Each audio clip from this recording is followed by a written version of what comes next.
priority. So this is bipartisan. It is clear that the American people do believe that border security is national security. I look forward to hearing from you on your work in this area. Second, President Trump has asked you to contribute to a new plan for homeland, air, and missile defense. I would welcome your insights in this effort. Please tell us where, in your opinion, new investments should be targeted. Do they involve updating our ground-based radars and building out new missile warning satellites?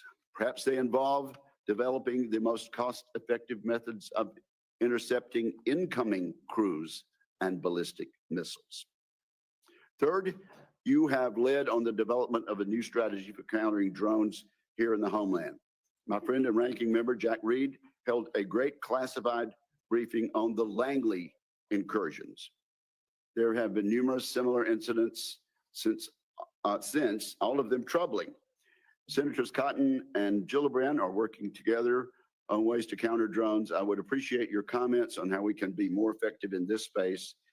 Tell us what new authorities you need. Admiral Holsey, I would appreciate an update from you on how your adversaries are using economic coercion in against key Latin American partners. The CCP aims to drive a wedge between the U.S. and our neighbors. China hopes to reverse longstanding policy recognizing Taiwan's independence. And it wants our allies to look the other way as it builds so-called gray zone, dual-use civil military infrastructure. Beijing is also trying to force our friends to rely on Huawei for telecommunications, even as numerous Latin American leaders have adopted this CCP-controlled TikTok app. We need look no further than the Panama Canal. President Trump has rightly expressed concern about the PRC state-owned port infrastructure on either end of this vital maritime artery. Those PRC facilities pose a risk to the free flow of U.S. flagged merchant ships and U.S. naval vessels. This issue must be addressed. There are additional troubling PRC developments in the Southcom region. The PRC has leased a space port in the remote Patagonia region of Argentina. That perch provides the communist Chinese with unprecedented surveillance capabilities in our own hemisphere.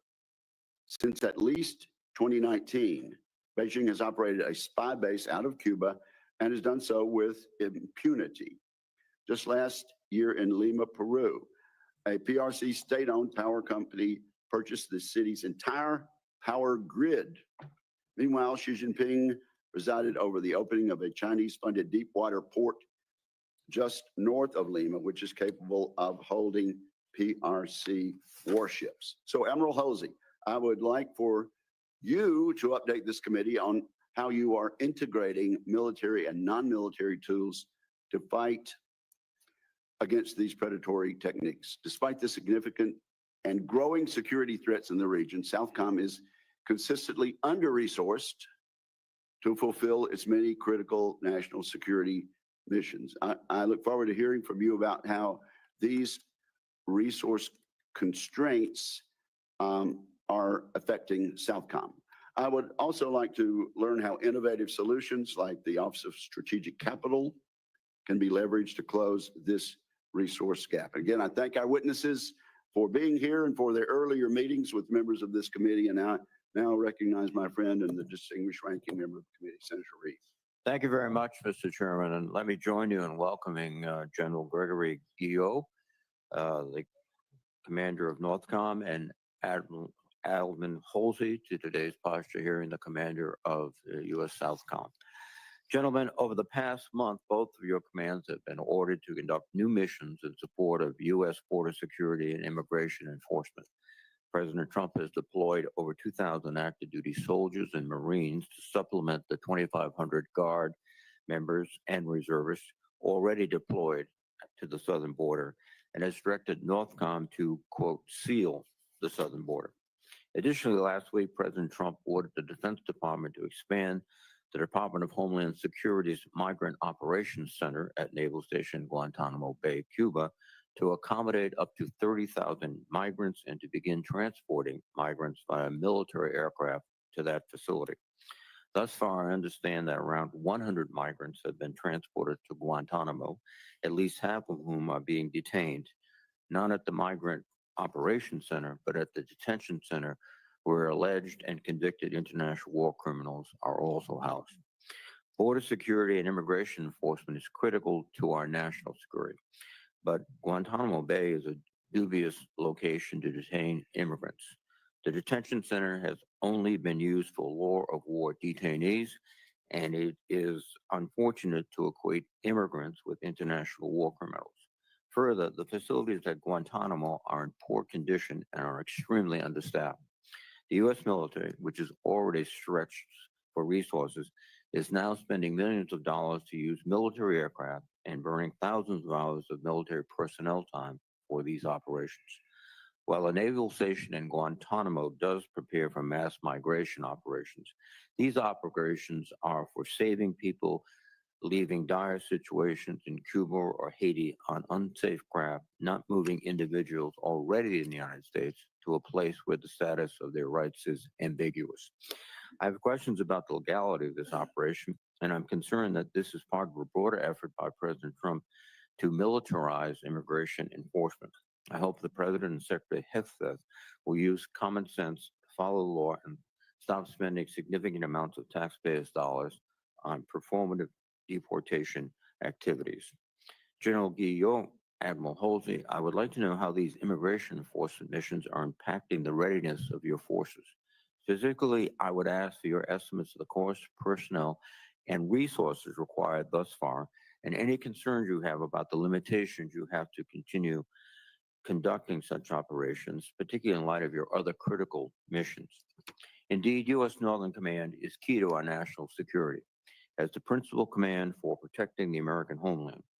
As we consider threats from China and other competitors, our very concept of homeland defense must evolve. General Guillot, NORTHCOM publishes its Homeland Defense Policy Guidance to address this challenge. I want to ask for an update on the status of its implementation and how it will transform the Homeland Defense plans of the department. The urgency of this mission has been made clear with the recent incursion of drones and unidentified aerial phenomenon in our airspace. America's skies and seas must be secure to protect our citizens, and the department must pursue technologies that provide adequate detection.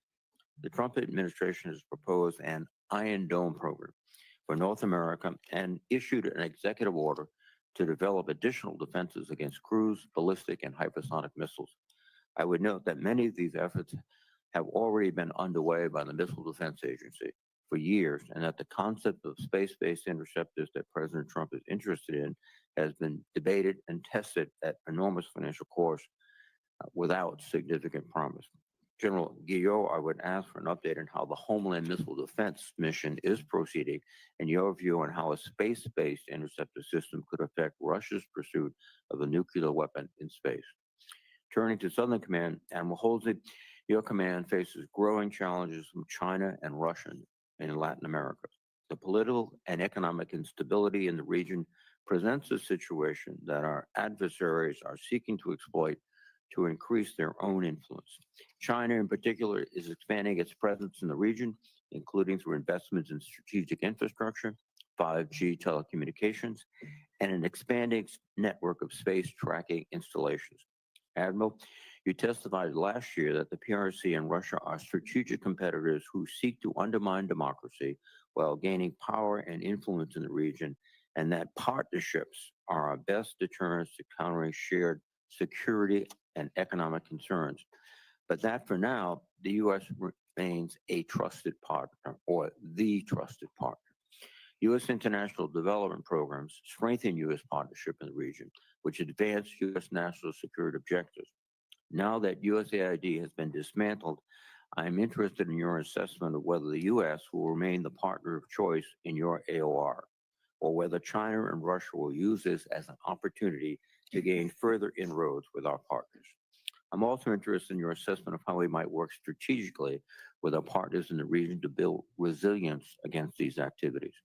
Southcom, like Northcom, continues to work closely with the U.S. interagency to support counter-narcotics and counter-transnational criminal organizations, or TCO, missions.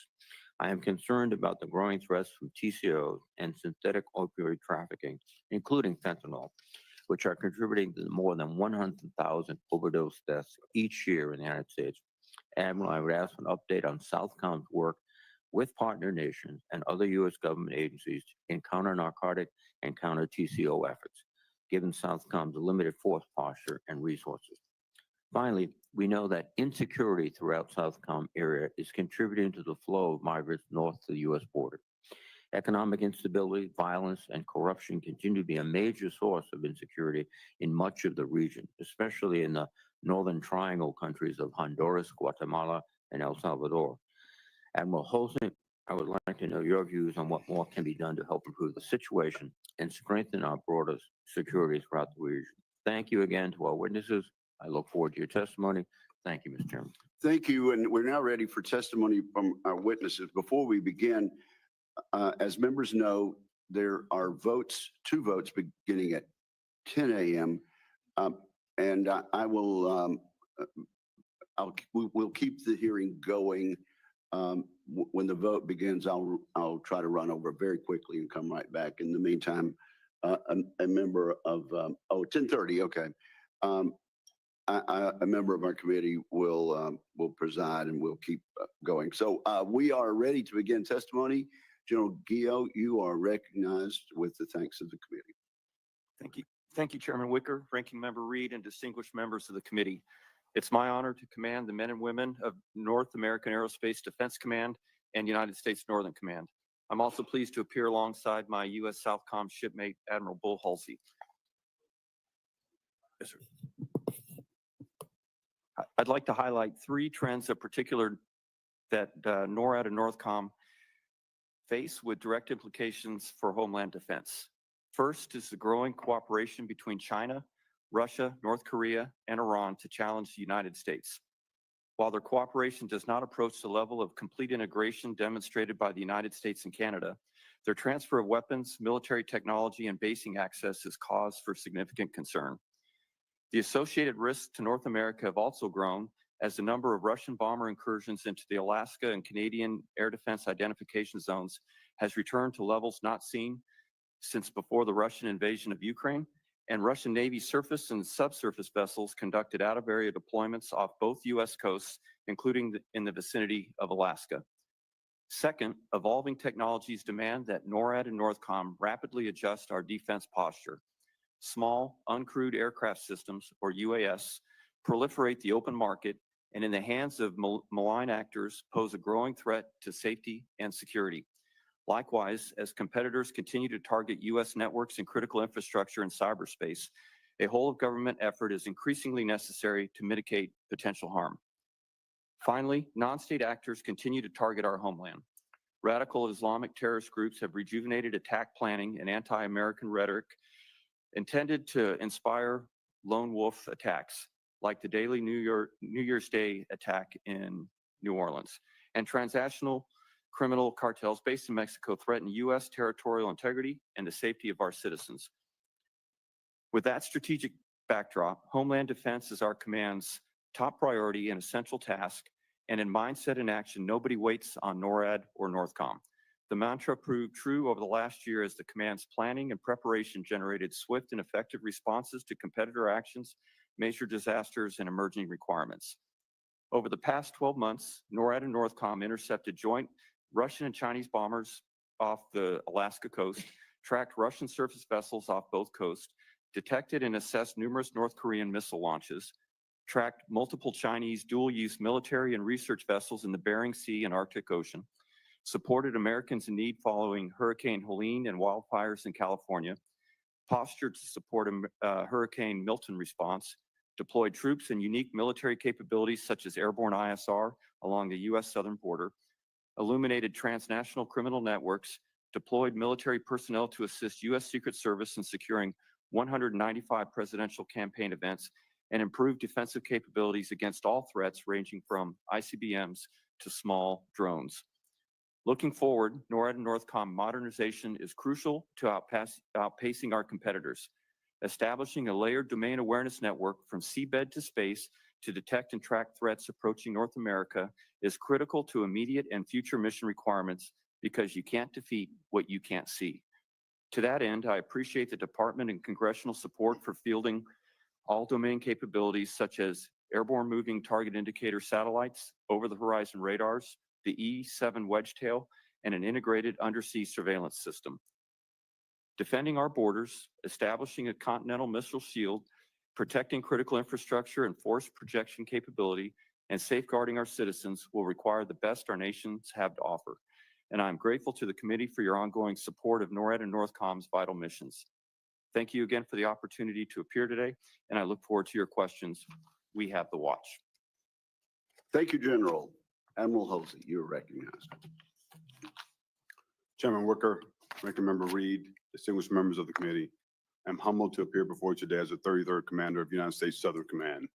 We are a warfighting organization, and I've moved forward to lead this command, service members, civilians, contractors, and their families as we foster democracy, security, shared prosperity throughout the Western Hemisphere. I'm honored to testify alongside General Guillot as the relationship between NORTHCOM and SOUTHCOM is vital to the safety and security of our homeland. The United States and our partners in Latin America and the Caribbean are linked together, not simply by history and geography, but by family bonds, cultural traditions, security, and economic cooperation, and a steadfast devotion to democratic values. This enduring commitment to these values is a cornerstone of our collective partnership. Together, we seek to achieve lasting security, stability, and prosperity throughout the Americas. Today, this vision is imperiled by a host of threats. These threats include strategic competition from China and Russia, the impact of transnational criminal organizations, and the complex transboundary challenges such as irregular migration, natural disasters, eroding democracies, food and water insecurity. China is our pacing threat and continues to its methodical incursion into our shared neighborhood, wielding diplomatic, informational, military, and economic influence to export its authoritarian model to the region. Most focus to the east and west when they think of great power competition. A look to our south reveals that China has already established a strong presence. Its predatory and opaque investment practices, resource extraction, and potential dual-use projects from ports to space threaten the security and sovereignty of our partners while jeopardizing the United States' national security. Simultaneously, Russia supports like-minded regimes like Cuba, Nicaragua, and Venezuela, using disinformation, military engagements, arms sales, force projection. Moscow is now attempting to undermine the United States leadership, interest, and influence in the region. Meanwhile, TCOs continue to fuel instability throughout the region. They exploit the permissive environment and engage in brutal violence, illicit trafficking, and other criminal activities to undermine the rule of law and disrupt the legitimate government functions. And they are having devastating effects which will spill over into our homeland, destroying lives. Border security is a concern for us all. SOUTHCOM recently stood up Joint Task Force Southern Guard at Naval Station in Guantanamo Bay in support of the Department of Homeland Security to provide safe and humane care of illegal aliens until they are returned to their countries of origin. Our time is now. Deliberate and meaningful action to address these threats is required, or this region, our neighborhood, will continue to change. Partnerships are our most effective approach to countering shared security and economic concerns. They enable our enduring trust in the region. However, we cannot take this for granted. To be a trusted partner, we must be credible, present, and engaged. During my tenure at SOUTHCOM, I've witnessed how enduring presence builds trust. As a result, partners prefer to work with us over China, Russia, and other nations to overcome their most pressing challenges. SOUTHCOMs continue to stand shoulder to shoulder with our partners. We have and will continue to respond rapidly to crises in any form. Together with our partners, we're building their capability and capacity to mitigate, respond, and recover from our collective threats. Sustained investment in security cooperation, joint exercises, disaster assistance, among other initiatives, enable us to innovate and deliver at the point of need. As this department sharpens its warfighting edge, I'm grateful for the continued support of Congress. Today, this vital support to defending the democratic principles and interests that underpins the stability, prosperity, and the region, and ultimately the security of our nation. Thank you again, Chairman Wicker, Ranking Member Reed, and members of the committee for this opportunity. I look forward to your questions. Thank you very much for your testimony. Let's get started quickly. General Guillot, you can see from Senator Reed, and me, we're interested in the executive order to renew America's aging missile defense architecture. So I'll jump right in there. So how are we going to do this? What are the options? What are your top priorities with respect to upgrading our air and missile defenses? What role do you see space-based capabilities in this effort? And is our industrial base primed to execute this mission? So what are your top priorities? Chairman, the top priority in that, in our efforts to meet the direction of the executive order is first and foremost to establish increased domain awareness. As I mentioned in the opening comments, you can't defeat what you can't see. And the adversaries have an increasing capability of reaching us and threatening us from ranges beyond what some of our current systems can detect and track. So the first layer of any approach to defending the United States or North America from the NORAD perspective would be a sensor layer from seabed to space of systems that can detect threats from a further distance. Those are seabed, ground-based, air-based, such as the E-7, and then space-based systems for detecting, tracking, and warning. Inside of that, I think we build on our existing GBI and NGI capabilities, the ground-based interceptors and next-generation interceptors to defeat intercontinental ballistic missiles. Let me interject. On the sensor layer, how soon can we get there? Chairman, some of those capabilities are right on the edge. Others are probably 3 to 5 years out. But I think within inside of a year, we could have a significant capability that could network those into a single sensing grid. All right, well then go ahead on if you've got anything to say about space-based or our industrial-based capabilities. Chairman, cooperation with the industrial base is critical so they can keep pace with not only our requirements, but those requirements are based on the capabilities of the adversaries, which are rapidly increasing. So I can't emphasize enough the need to develop systems and move them left on the timeline to field them more quickly to achieve our goal. Okay, and again, the ranking member and I spoke about fentanyl deaths.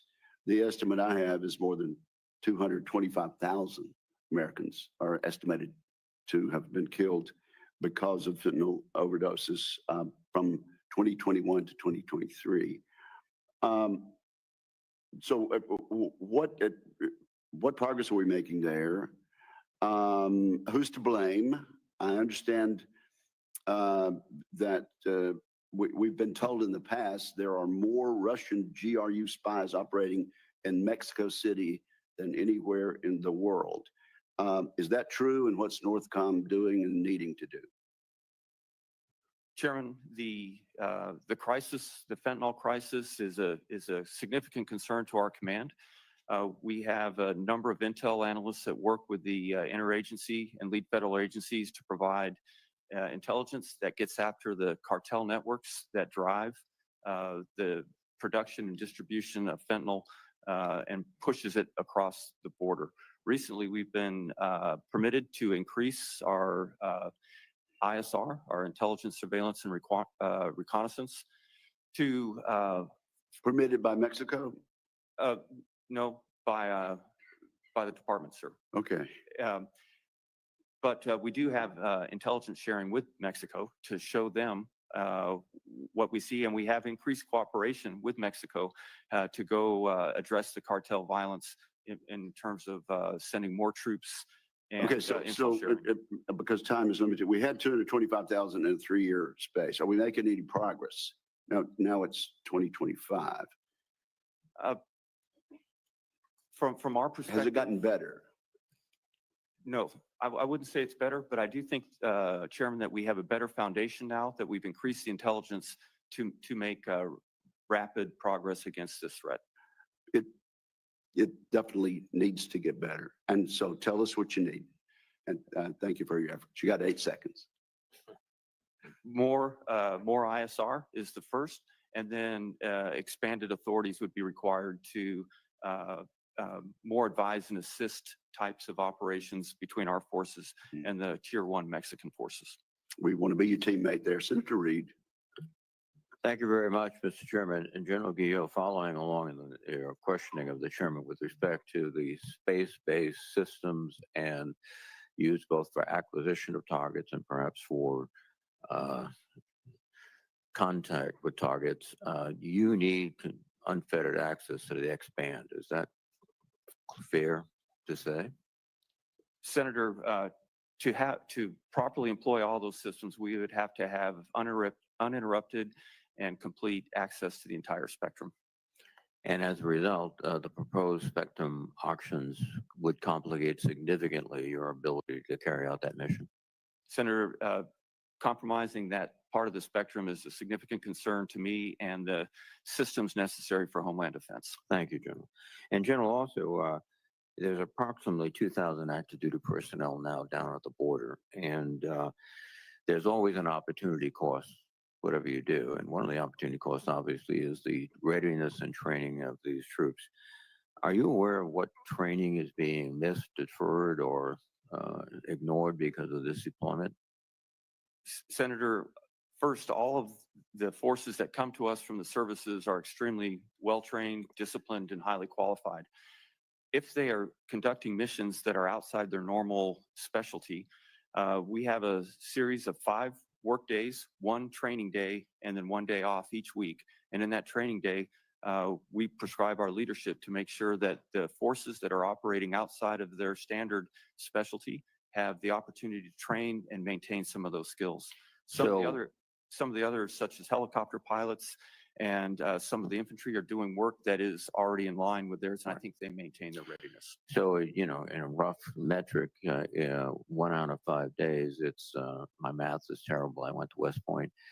So now they're doing 20% of the training they would have done at home base. Yes, sir. Thank you. I didn't have the privilege of going to Navy or the Air Force, so forgive my math. Admiral Holsey, can you give us a concise but detailed description of your role, Southcom's role at Guantanamo's Migrant Detention Center and the GTF Gitmo? Yes, Senator. So Southcom plans and postures, as always, over the years to conduct migrant operations. In fact, one of our enduring missions is to plan for a mass migration scenario. Under the current situation, what we're doing is modifying our existing plan to be able to support the migrant ops at JTF, at Gitmo, the naval station, and to provide safe and humane care in support of the Department of Homeland Security. Now, to be clear, there are 2 different sides of the base. One is the naval station, both is Naval Station Gitmo, but you have the MOC, which is a migrant operations center, where we are actually setting up tents. And then you have JTF Gitmo on the other side of the island, which we have the law of war detainees. Now, have you estimated the cost that you're going to incur, DOD, Southcom, for your operations? You have to construct facilities for 30,000 individuals, which would include mess halls, which would include healthcare centers, sanitation provisions, et cetera.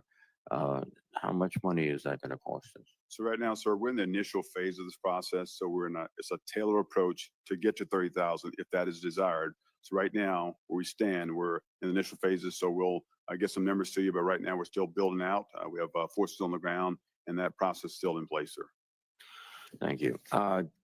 Going back, General Guillot, to the concept of Iron Dome, unlike the Israelis, this is not a missile defense system. This is a system of systems.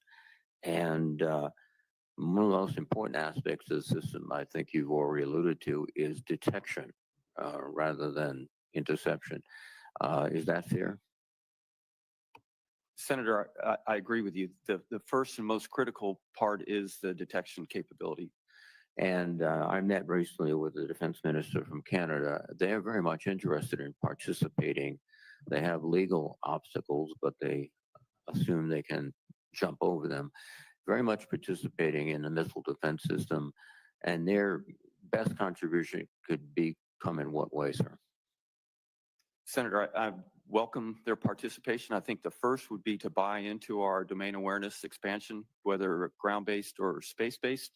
And then further down the line, if they get defeat mechanisms, see how they would mesh with our existing defense mechanisms, defeat mechanisms, in a similar way that we employ fighter aircraft with NORAD. Perhaps we could do the same with missile defeat systems from the ground. Thank you very much, gentlemen. Thank you, sir. Thank you, Mr. Ranking Member. Perhaps that would be one way that Canada could begin to meet its NATO requirement as far as defense spending as a portion of their GDP. Let me ask both witnesses to move the microphones a little closer. And then I recognize Senator Fisher and then Senator Shaheen. Thank you, Mr. Chairman, and thank you, Admiral. Thank you, General, for your service to this country. The work you do is extremely important. Thank you. General, you're going to hear, I think, a lot about spectrum, because here in the Senate, we're discussing that. And General, you were talking about that many think that the Iron Dome for America is similar to what we see in Israel. It is not. It is not. What we're looking at, as you said, we can't defeat what we can't see. So we have to be able to increase domain awareness. And increasing domain awareness means that we need additional radars, terrestrial, airborne, space-based, underwater. You hit that in your opening comments. I'm trying to hit it more here to make a point, not just with the media, but with my colleagues as well. All of those systems depend on spectrum, the spectrum that the Department of Defense has. Is that true? Yes, Senator, that's exactly correct. Can those systems function if there's a lot of noise, which means additional users close by and creating a lot of noise? No, Senator, we have to have complete control of the spectrum to operate our systems effectively. And operating those systems effectively means protecting the homeland, correct? Yes, ma'am, that's the purpose for all of our systems. It all centers on homeland defense. Thank you.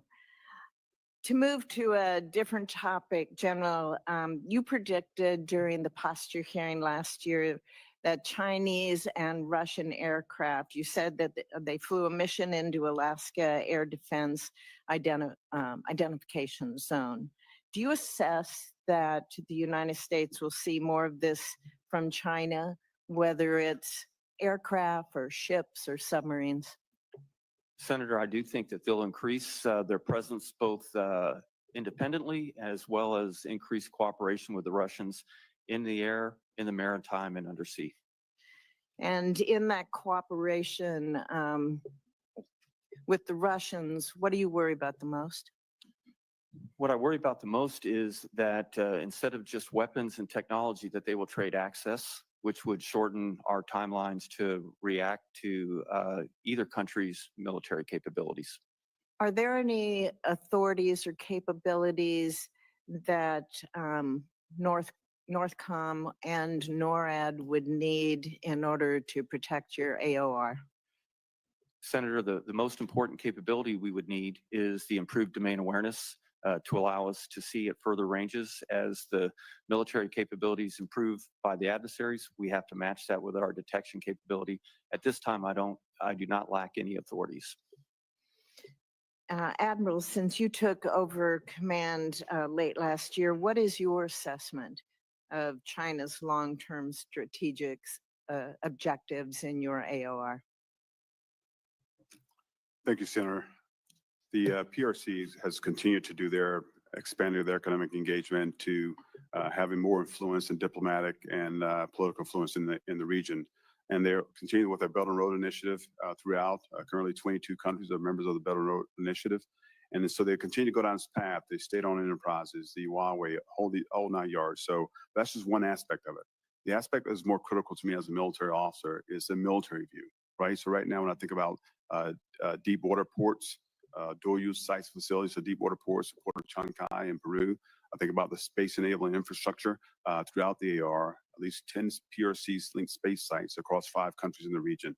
Then you get into the 5G, the Huawei, right? You get into the safe city technology. So they continue to do this. And when our partners use Huawei and safe city technology, now they're having threat of having Chinese technology on their critical infrastructure. So again, we have to continue to block them out and find ways to deliver for our partners. And so I do that by engaging security cooperation, as well as trying to make sure from an economic standpoint, working throughout the region and working with the Office of Security, Strategic Capital, Exim Bank, and others to find ways to block out the PRC. Okay, thank you. Thank you both. Senator Shaheen and then Cotton. Thank you both for being here and for your service to the country.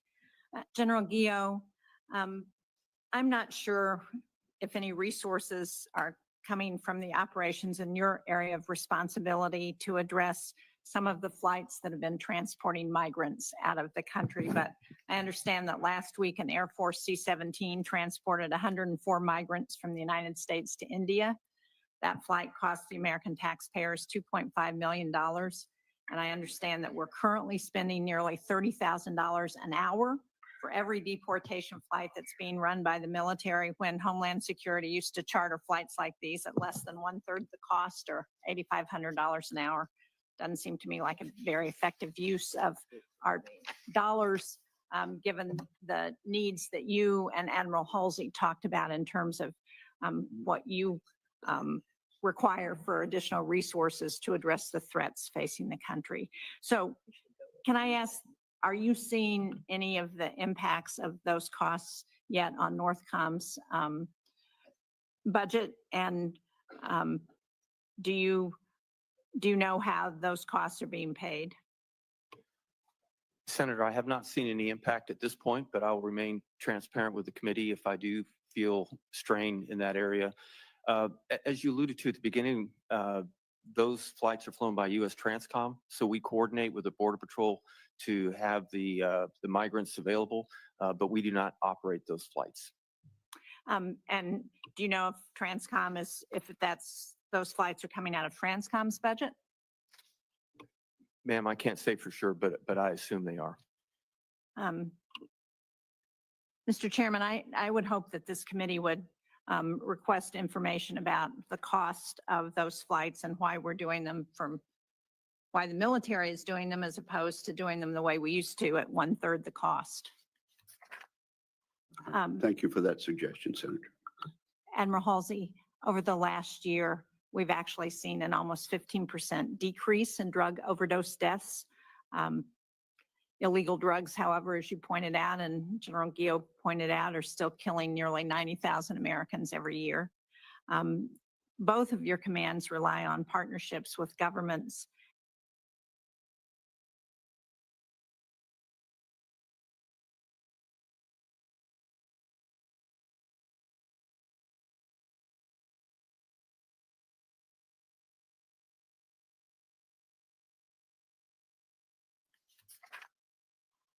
Thank you for that suggestion, Senator. Admiral Holsey, over the last year, we've actually seen an almost 15% decrease in drug overdose deaths. Illegal drugs, however, as you pointed out and General Guillot pointed out, are still killing nearly 90,000 Americans every year. Both of your commands rely on partnerships with governments and militaries in the region to help stop the flow of illegal drugs.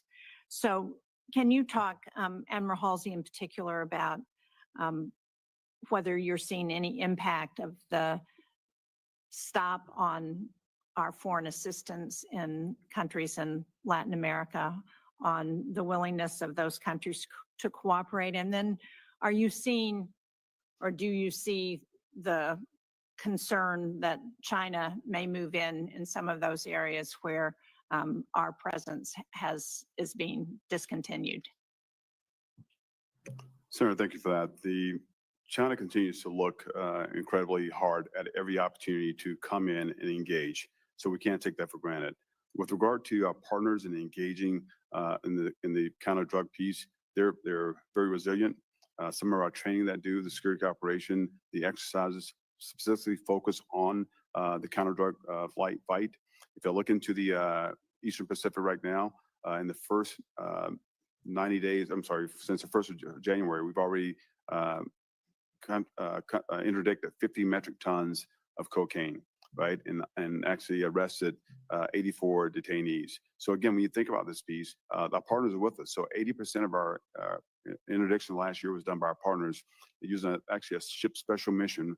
We actually bring out interceptors from our partners along with us and get after the fight. So they're all in with us. So I would like to continue to do that security operation. I haven't seen any impacts at this point, but we'll look and I'd be happy to let the committee know.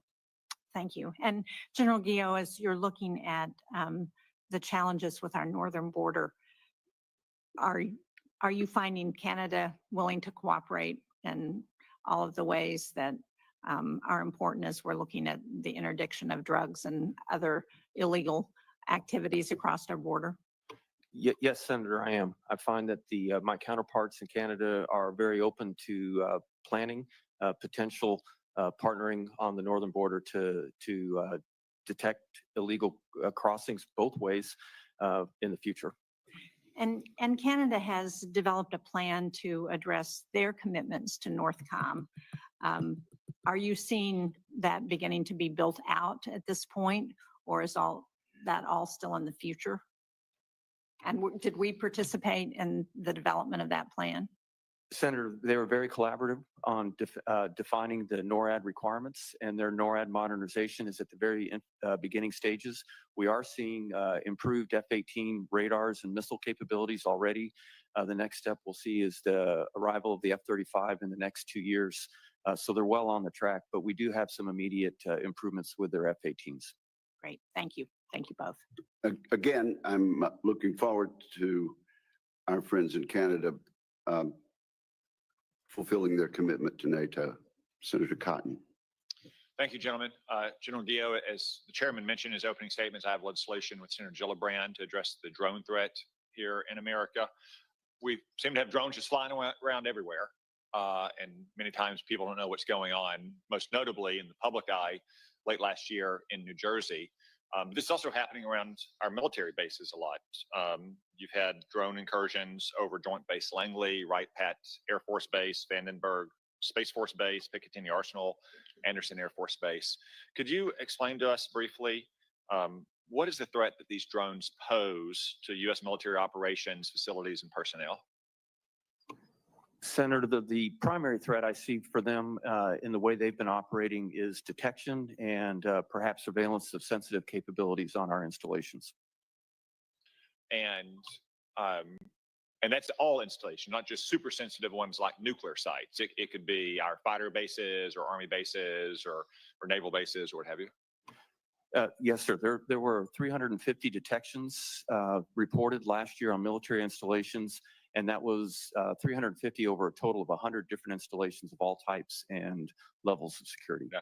But it's the case right now that only at certain sites, which you might call the super sensitive sites, like nuclear bases, do commanders have the authority to protect their airspace from these drone incursions. That's correct, Senator. We call those covered installations, and not all about half are covered. Which sounds crazy to me, and I think most Americans would think it doesn't show a lot of common sense. I mean, base commanders at every base around America, that they have the authority and they have the capability to protect their perimeters. Say if some terrorists got a dump truck and drove it through the front gate, or were trying to breach the perimeter fence, we would expect base commanders to protect their base with force if necessary. Is that correct? That's correct, sir. And I would propose and advocate for expansion of 130I to include all military installations, not just covered installations. I'm glad to hear you say that, because I have legislation to do just that, the counteract with Senator Gillibrand, that again would give these commanders the legal authority they need, plus the capability required to protect their bases from these kinds of incursions, and then hold them accountable for doing so. Is that exactly what you're advocating for?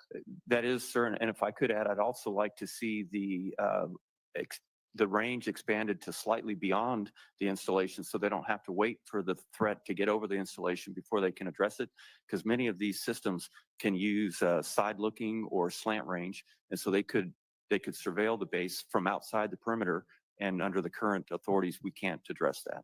Even better.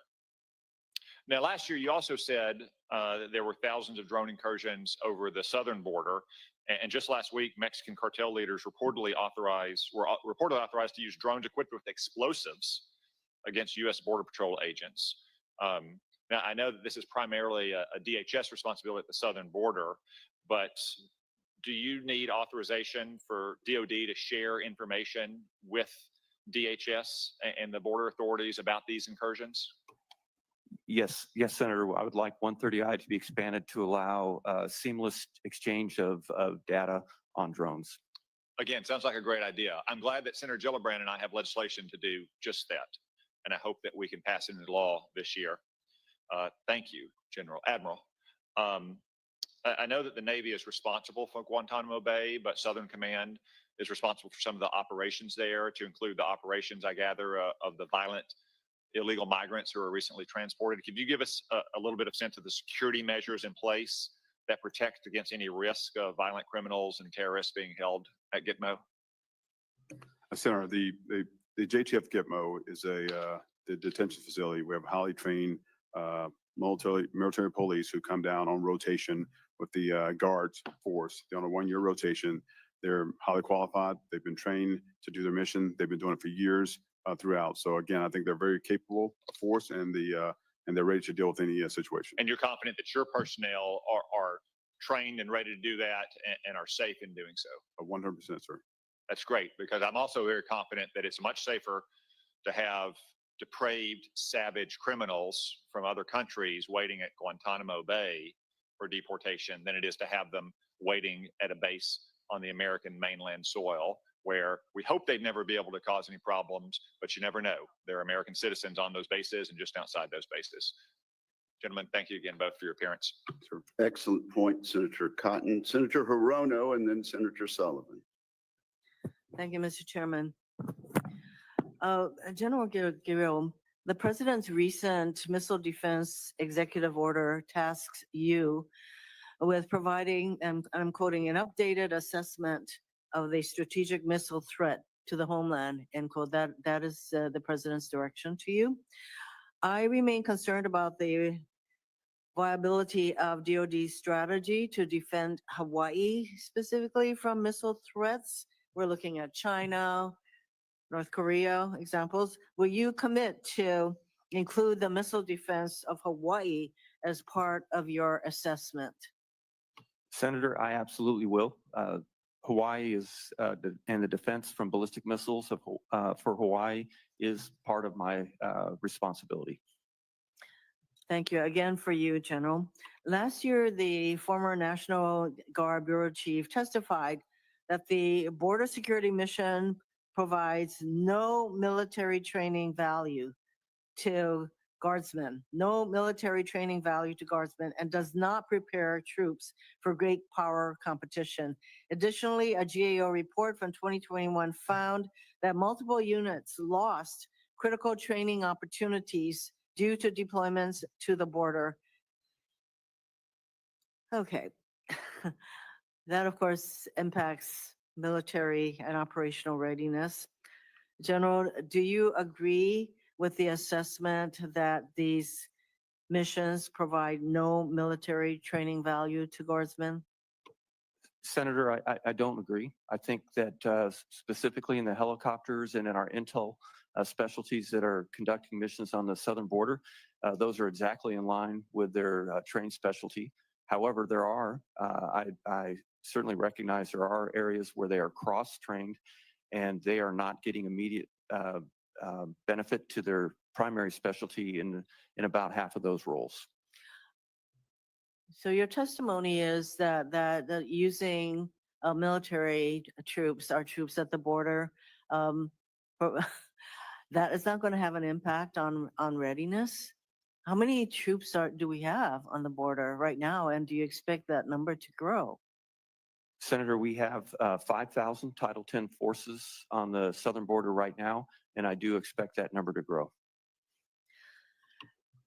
As the ranking member on the Readiness Committee, I do have concerns about what these kinds of troop movements will do to readiness. What specific military training events and readiness exercises will NORTHCOM forego due to the resource demands of the border mission? Senator, to this point, none have been altered, and we don't project that we would lose any of our exercises. As the forces are provided by the services, we still have the capabilities to conduct all of our scheduled exercises. Well, the GOA report in 2021 noted that there will be some critical training opportunities that will be lost. And I am going to follow up with you as to whether that is also what is happening. For Admiral Holsey, in your confirmation hearing last September, you stated that Southcom's main campaigning tool is security cooperation, utilizing a whole of government approach that includes USAID. How will President Trump's decision to freeze foreign assistance and dismantle USAID affect Southcom's security cooperation mission? Senator, for right now, as we look at we're still assessing the impacts of USAID. I'll tell you from a military standpoint, I still can do my security cooperation at this time. And so I look to trade winds exercise, right? So that's one we do yearly, and it's focuses on the humanitarian assistance disaster release in the Caribbean, right? So we go out there, we do these missions, we're training our forces for earthquakes, hurricanes, and the like. So those type opportunities give our partners a chance to develop their skills for emergencies or contingencies. I really don't see how an action like closing USAID would not have a negative impact on part of your mission. Regarding Guantanamo Bay, this is again for Admiral Holsey. Southcom is responsible for implementing the president's directive to expand the detention center in Guantanamo Bay to hold 30,000 migrants. Admiral Holsey, who are these migrants and where will they be coming from? And what is the estimated cost to lead the expansion and support of this Department of Homeland Security mission, including food, medical care, construction, and sustainment? We're talking about a very big, I would say, infrastructure that we're going to need to house 30,000 migrants. Can you explain how all this is happening? How much it will cost? How it will impact Southcom's mission? Briefly, running out of time. I've run out of time. So very, very briefly, from the standpoint of who decides, that's a DHS mission. They decide who comes to the base for the migrant ops. They decide at that point. We just support them. We're in support of DHS. With regard to the pricing, we're still understanding it's a phased approach right now. And so we're going to build it up. And as we understand how large we'll get, we'll have a better focus on the price. So even if this is a DHS, we're going to want to know how much this is actually going to cost. And I know that you were asked, Mr. Chairman, thank you, about the amount of money that went to deporting 104 people to India, and whether or not that was an appropriate use of your funds. Perhaps witnesses can take that for the record, and also we'll have another round if we need to. Then we have Senator Sullivan and Senator Kane. Thank you, Mr. Chairman. Gentlemen, thank you for your testimony. I want to echo what the chairman's been saying. We do need Canada to step up, when they don't meet their 2% GDP NATO commitments. It undermines the entire alliance. So I appreciate the chairman mentioning that. General, it was good to meet with you the other day. We had a meeting with senior Trump administration officials just a couple days ago, a number of senators who were focused on the border, and they focused, like your testimony, a lot on the northern border, which I really appreciate. I have a chart here that depicts a lot of the air and sea incursions that we've seen in the last few years. It's been quite remarkable, particularly the joint Chinese-Russian strategic bomber missions into our AIDAs and the joint Chinese-Russian naval task force, quite big, a 12-ship naval task force last summer. President Trump himself commented recently that we need to increase military investments in Alaska as Russia and China make more menacing moves in the region. That's a list. That's just an example of all the different incursions, air and sea, just in the last 3 years, which is quite astounding. General, I want to go into a little bit more detail. Your troops have done a great job of intercepting these strategic bombers. By the way, they come with armed MiGs, right? This is a serious incursion, not easy to do. Our Navy's done a good job, although the first time we had that joint Russian-Chinese task force, we didn't have any Navy response, nothing, which was ridiculous in my view, 150-foot Coast Guard cutter. But these are difficult missions, made more difficult, for example, when you're intercepting strategic bombers. A lot of times our fighters are having to fly over 1,000 miles just to get to the end of the ADIZ to intercept them. So my question, can you put the other slide up, the one with the map, the first one with the map? There you go. Do you agree we need more infrastructure? You and I have talked about reopening the airfield and the Navy base at Adak. This is out here on the Aleutian Island chain, or Utqiagvik and Barrow, Alaska, to help with the SAR missions. Can you explain that in a little bit more detail? Admiral Paparo is in agreement with you on this, where these incursions are going to increase. This is America, our northern border, and yet the infrastructure we have for the young men and women who are doing these dangerous intercept missions, both at sea and in the air, they need more infrastructure for their safety and for our rapid response. Do you agree with me that they do? And would you support reopening the Adak Naval Base and the extension of the Barrow runway? This is way up there, the northern part of America, North America. Senator, I do agree with you. And as you mentioned, Admiral Paparo and I are very closely linked and aligned on all issues in the Pacific. I would support ADAC for sure, for maritime and air access. And as you pointed out, Dead Horse or a point at the far north part of Alaska, because those missions aren't only long, 1,000 miles or more with 5 or 6 or 7 air refuelings, usually at night, but also the harsh conditions if a pilot should have to eject. Having those forward points that you mentioned would allow us to pre-position search and rescue aircraft or be able to land there in an emergency, which are capabilities that we just don't have right now.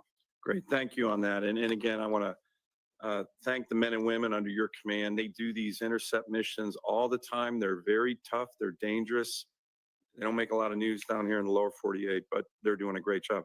Let me turn to missile defense. Senator Kramer and I recently introduced our Iron Dome Act that reinforces what President Trump's executive order does. That's a depiction of that, covering the whole United States with integrated missile defense systems to protect our homeland. I'd love to get co-sponsorships from all my colleagues. My 2017 Advancing America's Missile Defense Act, which pretty much became law in the NDAA, had 30 co-sponsors, 10 Democrats, 20 Republicans. But can I get your sense to, first, a commitment to work with me and Senator Kramer on that, and then you mentioned the NGIs and the ground-based missile interceptors. Those are almost all based in Alaska. Why is it taking so long to fill those 20 silos that we just built out that are needed? And can I get your commitment to work with me as part of this Iron Dome Act to accelerate that? Senator, you have my full commitment to work with you on the Iron Dome. It's the core mission of NORAD and NORTHCOM, is to defend, just as you described there. And you also have my full commitment to work to move all defense industrial based capabilities to the left to bring these capabilities earlier as our adversaries are advancing their capability, and we must keep pace. Thank you, General. I ask unanimous consent that the 3 charts that Senator Sullivan referred to be admitted to the record at this point. Without objection, is so ordered. Senator Kane and then Senator Scott. Thank you, Mr. Chair, and thanks to our witnesses for your service. This morning, I received an email from one of my long-standing staff members, and Mark runs constituent services for me, and he did so when I was governor as well. Mark graduated in Richmond from J.R. Tucker High School, kind of looked in the mirror and decided he wasn't college material yet, and enlisted in the United States Marine Corps. Mark served for 4 years as an enlistee in the United States Marine Corps, and it put him on a path. It's been an amazing path. He finished his Marine service and then went and got a social work degree at Virginia Commonwealth University. And advice to any of my colleagues, if you want somebody great in constituent services, pick a Marine with a social work degree. The dogged persistence of the Marines and the skill in working with organizations and listening to people of a social worker, Mark exemplifies that. Mark sent me this morning, he reached out to send me this article that appeared on the 10th of January in military.com. Military drops recruiting efforts at prestigious Black Engineering Awards event. I'd like it entered into the record, Mr. Chair. First 2 paragraphs of the article, here they are. The Army and other service branches are abandoning recruiting efforts at a prestigious Black engineering event this week, turning down access to a key pool of highly qualified potential applicants amid President Donald Trump's purge of diversity initiatives in the military. Until this week, Army Recruiting Command had a long-standing public partnership with the Black Engineer of the Year Awards, or BEYA, an annual conference that draws students, academics, and professionals in science, technology, engineering, and math, also known as STEM. The event, which takes place in Baltimore, has historically been a key venue for the Pentagon to recruit talent, including awarding ROTC Corps scholarships and pitching military service to rising engineers. Past BEYA events have included the Army Chief of Staff and the Defense Secretary. This is one of the most dense events we do, one Army recruiter told military.com, on the condition that their name not be used. Our footprint there has always been significant. We need the talent. My staffer, Mark, said to me when he sent me this article, I would never have served in the military if there weren't men and women who looked like me in the recruiting process. Limiting military recruitment to avoid qualified Black applicants in the name of DEI will ultimately hurt our all-voluntary military. I was intending to ask questions about Northcom and Southcom until I got Mark's email this morning. Intentionally avoiding an event chock full of STEM talent and engineers because it happens to be a draw for Black engineers is more than an anti-DEI initiative. It is an intentional effort to avoid certain kinds of people in recruiting. The article goes on to say it's not just the Army that is pulled out of this event, all the service branches have pulled out of this event. And I just want to put this on the record. 2 things happened on January 31st that I found very unusual. The President of the United States, Donald J. Trump, did what every president since Gerald Ford has done on January 31st. He declared February Black History Month. And on January 31st, the Secretary of Defense, Pete Hegseth, put out a directive, identity months are dead at DOD. That was not the newspaper headline summarizing the directive. That was the directive from the Secretary of Defense. Identity months are dead at DOD, including Black History Month. So we have 2 events on January 31st. We have the President and Commander-in-Chief issuing the standard Black History Month proclamation for the nation, but apparently at DOD, it's different. At DOD, Black History Month is dead. At DOD, we won't go and recruit engineers who happen to be Black to come in and serve at a time when we need more people serving in the military and all of our service branches are struggling with attracting talent. There's a lot of issues dealing with Northcom and Southcom. I'm glad my colleague, Senator Cotton, asked about UASs. I had a whole series of questions I wanted to ask about Haiti and other Southcom priorities. Admiral Holsey, I'm glad we had the chance to talk about those in my office. The United States military has been at the forefront of including talent of all kinds. With the actions on January 31, the president acknowledging Black History Month, but within the DOD family now, this is dead. I worry that the military will no longer be at the forefront, won't even be at the average, but will be behind. And that would be a terrible sellout of an amazing tradition that our United States military should be very, very proud of. With that, Mr. Chair, I yield back. Thank you, Senator Kane. Senator Scott. Thank you, Chairman. Thank you for being here. Thank you for all the servicemen and women that serve with you. So all these hearings are important. This is an important one. I like this one a lot because Southcom's here. and it's from my home state of Florida. I was hoping my good friend Senator Sullivan was still here because all he talks about is Alaska all the time. So I'd like, one thing I would always like is if people understood the risk we're having in Latin America, and I think we have to put more effort into it. I know Admiral Holsey, we talked about that yesterday, and I know you're focused on it. So after years of Joe Biden's open border crisis wreaking havoc on our domestic security, with millions of illegal alien encounters at our border and appeasement of dangerous regimes, the safety of our nation and communities are top of mind, I think, for all of us.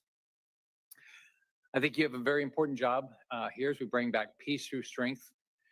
So let me just get to the questions first. General, President Trump recently signed 2 executive orders, one to seal the southern border, which is right, and another deploying 1,500 servicemen and women to the southern border, which none of us hoped he would have to do, but unfortunately he will have to do to secure the border.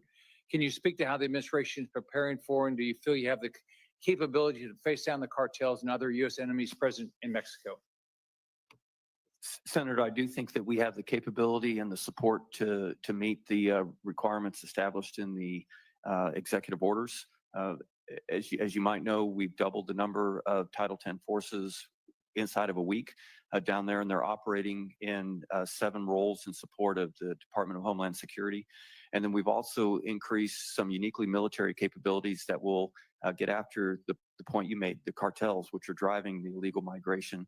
And that's primarily through airborne ISR to get more information on those and figure out how we can counter their actions. You think there's any chance you're going to need a carrier strike group in the Gulf of America? Senator, at this time, I haven't gotten to a carrier strike group, but I will need a significant increased maritime presence in cooperation with the Coast Guard. Are the LCS ships at Mayport helpful at all? Yes, sir. Those would be right in line with what we're looking to do in the maritime. Thanks. So Admiral Holsey, I've been up here about a little over 6 years, and it seems like, and I think we talked about this a little bit, INDOPACOM and CENTCOM receive a majority of this committee's attention and a lot of their assets. I think we're seeing a little bit of change with that under President Trump. Southcom's area of responsibility faces real threats to our national security. As we all know, we've got problems in Cuba, Venezuela, Nicaragua, and potentially Colombia. So you might need additional assets, especially with what China, Russia, Iran are doing in the region. Can you talk about the importance of having the right assets at Southcom to be able to deal with the threats? Yes, Senator. To be clear, presence means power. Presence means relationships. And so not only when out of area deployers come or the TCOs are moving drugs, when they see presence, it gives them pause. But also when we come down and work with our friends and partners in the region, they look for us as leadership.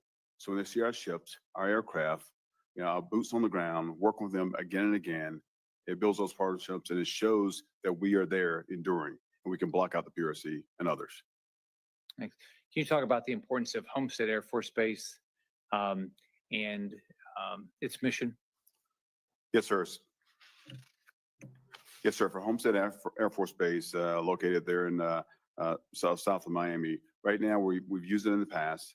We use it in our Haiti operations as a jump-off point. We use it in exercises as well. So again, it's a key location when I think about contingencies downrange and how I engage and using that as a base to forward deploy, if you will. And also, I'm looking at some opportunities coming up for unmanned assets as well. So I'll continue to work on that. You think it needs to be returned as an active duty base? I think it's more of an Air Force lane to answer that, but I could definitely use that active duty base, sir. Right. Thank you, Chairman. Now, Senator King. Thank you, Mr. Acting Chairman. Appreciate it. First time. Big promotion. As we're sitting here, news feeds often come across, and I just saw one that the Department of Defense has indicated in its February, in its 2025 procurement plan to buy $400 million worth of Tesla trucks. I'm going to just let that fact sink in. That's all I'm going to say about that. Admiral, you talked about the activity of the Chinese in Latin America. Do you believe that activity is, number one, significant, and number two, increasing. And the nature of the activity, as I understand it, is public works projects, ports, 2 ports in Panama, for example. Is this significant activity on behalf of China in Latin America? Yes, Senator. I think all their efforts from a infrastructure standpoint, the development of dual use sites and facilities is a challenge. And we should be concerned about that. I would point out to the committee that 2 weeks ago, we unilaterally disarmed in Latin America when we destroyed the Agency for International Development, because that's the agency that provides funds for these kinds of projects. So we've left the field in Latin America. And I think that should be understood. We're always talking about competition with China and the pacing threat. But here is a place where we basically have, as I say, left the field. We've abdicated, we've surrendered to China in Latin America by unilaterally and illegally and unconstitutionally abandoning the vehicle by which we were competing with them in terms of development and work in Latin America. I think that should be noted. We've gone almost entirely through this hearing and not talked much about terrorism. I believe that in all the talk about pivoting to great power competition in the Indo-Pacific, we've taken our eye off terrorism. And it worries me that that's still a threat. General, is terrorism still a threat to this country? I believe you mentioned lone wolves, which is the most difficult kind of terrorism to combat. Senator, is still a threat and a concern, and one of the primary focuses in the NORTHCOM part of my job. To address that, we have very close ties with Central Command and Special Operations Command to follow their operations in overseas, and they give me any indication of activities moving towards the United States that we'd have to plan for. And of course, we have great relations across the intel and interagency to ensure that we have a consolidated look at any terror threats to the U.S. Well, I hope that there is significant emphasis, because I worry that this is one of those things we're going to wake up and find ourselves under attack, and everybody's going to say, well, what happened? And it's a matter of taking our eye off the terrorism ball. That's one of the greatest threats to this country, particularly if terrorists get a hold of nuclear material. And there's a growing nuclear family, including Iran and North Korea, where nuclear material might become available. And that's the nightmare scenario, because deterrence doesn't work with terrorists. They don't care about dying, and they don't have a capital city to destroy. So intelligence and awareness of what the terrorists are thinking and planning and plotting, I think, is absolutely critical. Admiral, every year when we have this hearing, I talk to the Southcom commander about the fact that we have intelligence reports about drug shipments coming to the U.S. in the maritime domain, and we have the assets to interdict 25% of them. To me, that is just straight up unconscionable. There are people dying in my state from fentanyl overdoses, from drug overdoses generally, and we're not meeting, because of a lack of basically allocation of assets, the drug shipments that we know about. That's what's so objectionable about this. Is that percentage still reasonable? 75% is not being interdicted that we know of? Yes, sir. About 10 to 20% is what we can get after what we see. Yes, sir. And that's because of a lack of assets. Is that not correct? There's just not enough. We don't have enough boats, ships. Yeah, primary lack of assets, the lack of resources, ISR capability. Yes, sir. Well, I would argue that, again, this is a misallocation of resources, that here is a active attack on America that's killing our citizens, and we don't have enough ships, and whether it's Coast Guard or Navy, in the region to interdict these drug shipments. I think that's basically it's a dereliction of duty, not of you, but of the entire policy apparatus. And this goes back 3-4 administrations, but it's one that I hope that this administration might pay some attention to and correct. Maybe there's a second round. We'll talk about icebreakers, General. Thank you very much, Mr. Chairman. Thanks, Senator King. One one thing, was it state or defense that bought the Teslas? Do you know? My understanding, it was the Department of Defense, armored Tesla Cybertrucks. All right, Senator Bud. Thank you, Chairman. Congrats on the promotion. Admiral General, thank you all for being here. General, enjoyed our conversation earlier this week. And also just want to thank you on behalf of those in Western North Carolina for your efforts there. In the early days, late September of last year, early October, there was some bureaucratic hand-wringing at the top, but that was not from you. That was not from our military. So again, thank you for all those in uniform who've served, those out west. I want to shift to the southern border, and we've heard this a lot from our colleagues this morning, and I share the concern about fentanyl. In North Carolina, we lose every single year the totality of what we lost on 9/11 just in North Carolina. And that's our whole country compared to just my great state. I'm interested in stopping the supply of these Chinese precursors and chemicals that end up in Mexico and make their way here. And also stopping the Chinese nationals that are being caught illegally crossing our southern border. In record numbers, I think it's up by a factor of 50 from 2021 to 2023. So what concerns do you have, if any, that foreign malign actors, not just South American immigrants, but they're using the southern border to access our nation? We'll start with you, Admiral. Senator, as we look at the daring gap of the last year or so, we did see an increase in number of Chinese actors coming across. Right. Typically what we do is that we've been working with the Panamanians as well as Colombian to kind of support them in stopping the flow of migration. Now, it's slowed down this year. I think President Molina was pretty clear to try to stop migration when he got in office. We supported from a logistics, intelligence, and training equipment standpoint with Colombia and Panamanians. We saw the drop about 90% coming through the daring right now, but we have to keep our eye on it. Thank you. General. Senator, I want to thank you for your comments for the men and women of primarily the 18th Airborne Corps that did an outstanding job supporting their teammates in the western part of North Carolina. I appreciate that. I share the concern on the intent of many that are crossing the border, and in particular work closely with the Border Patrol to figure out why the Chinese migrants, one, are so many, and two, through such a narrow corridor in the San Diego region. And my concern there is a wolf in sheep's clothing coming across, having someone who intends us harm. So we work very closely with the Border Patrol to see who is coming across and making sure that our intel agencies are tracking them. I'm encouraged by the recent decrease in detections and incursions across the border. But as I've mentioned before, the increase in military presence down there and some of the unique military capabilities, I hope will continue to seal that border. Thank you for that. Let's go to another topic which was previously discussed in regards to UAS.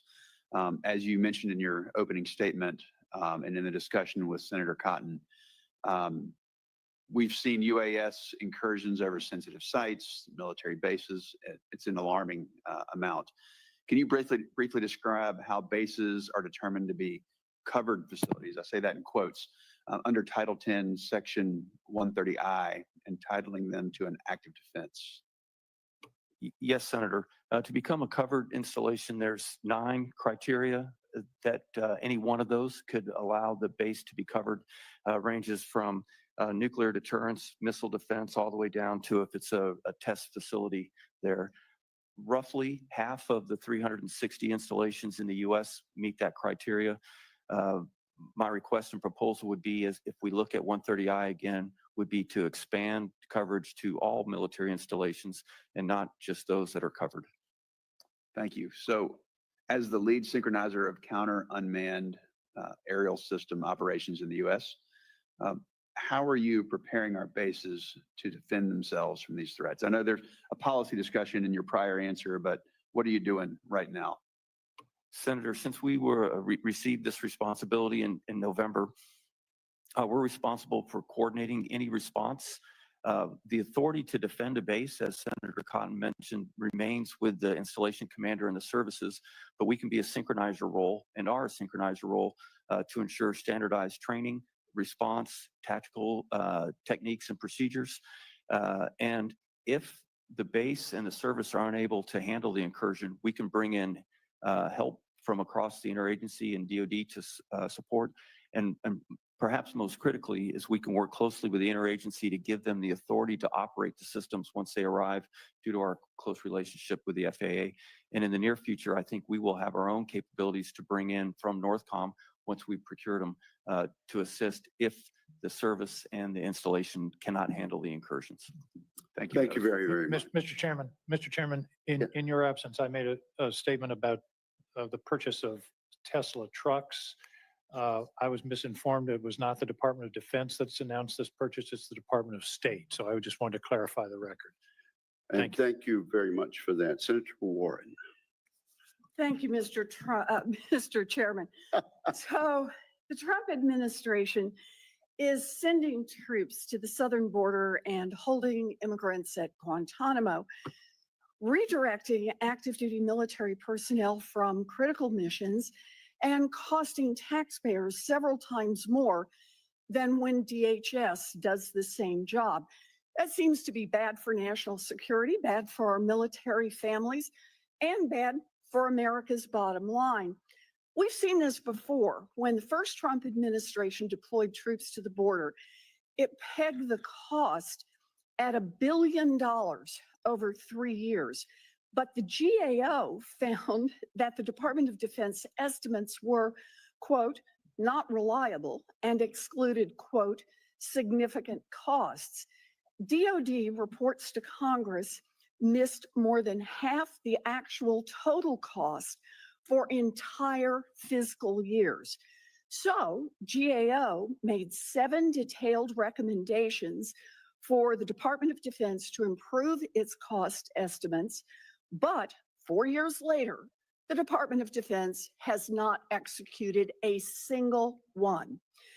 Now, DoD estimates that this new border deployment will cost almost $1 billion over the next 8 months, but that may be another underestimate. So, General Guillot, you are overseeing the border deployment.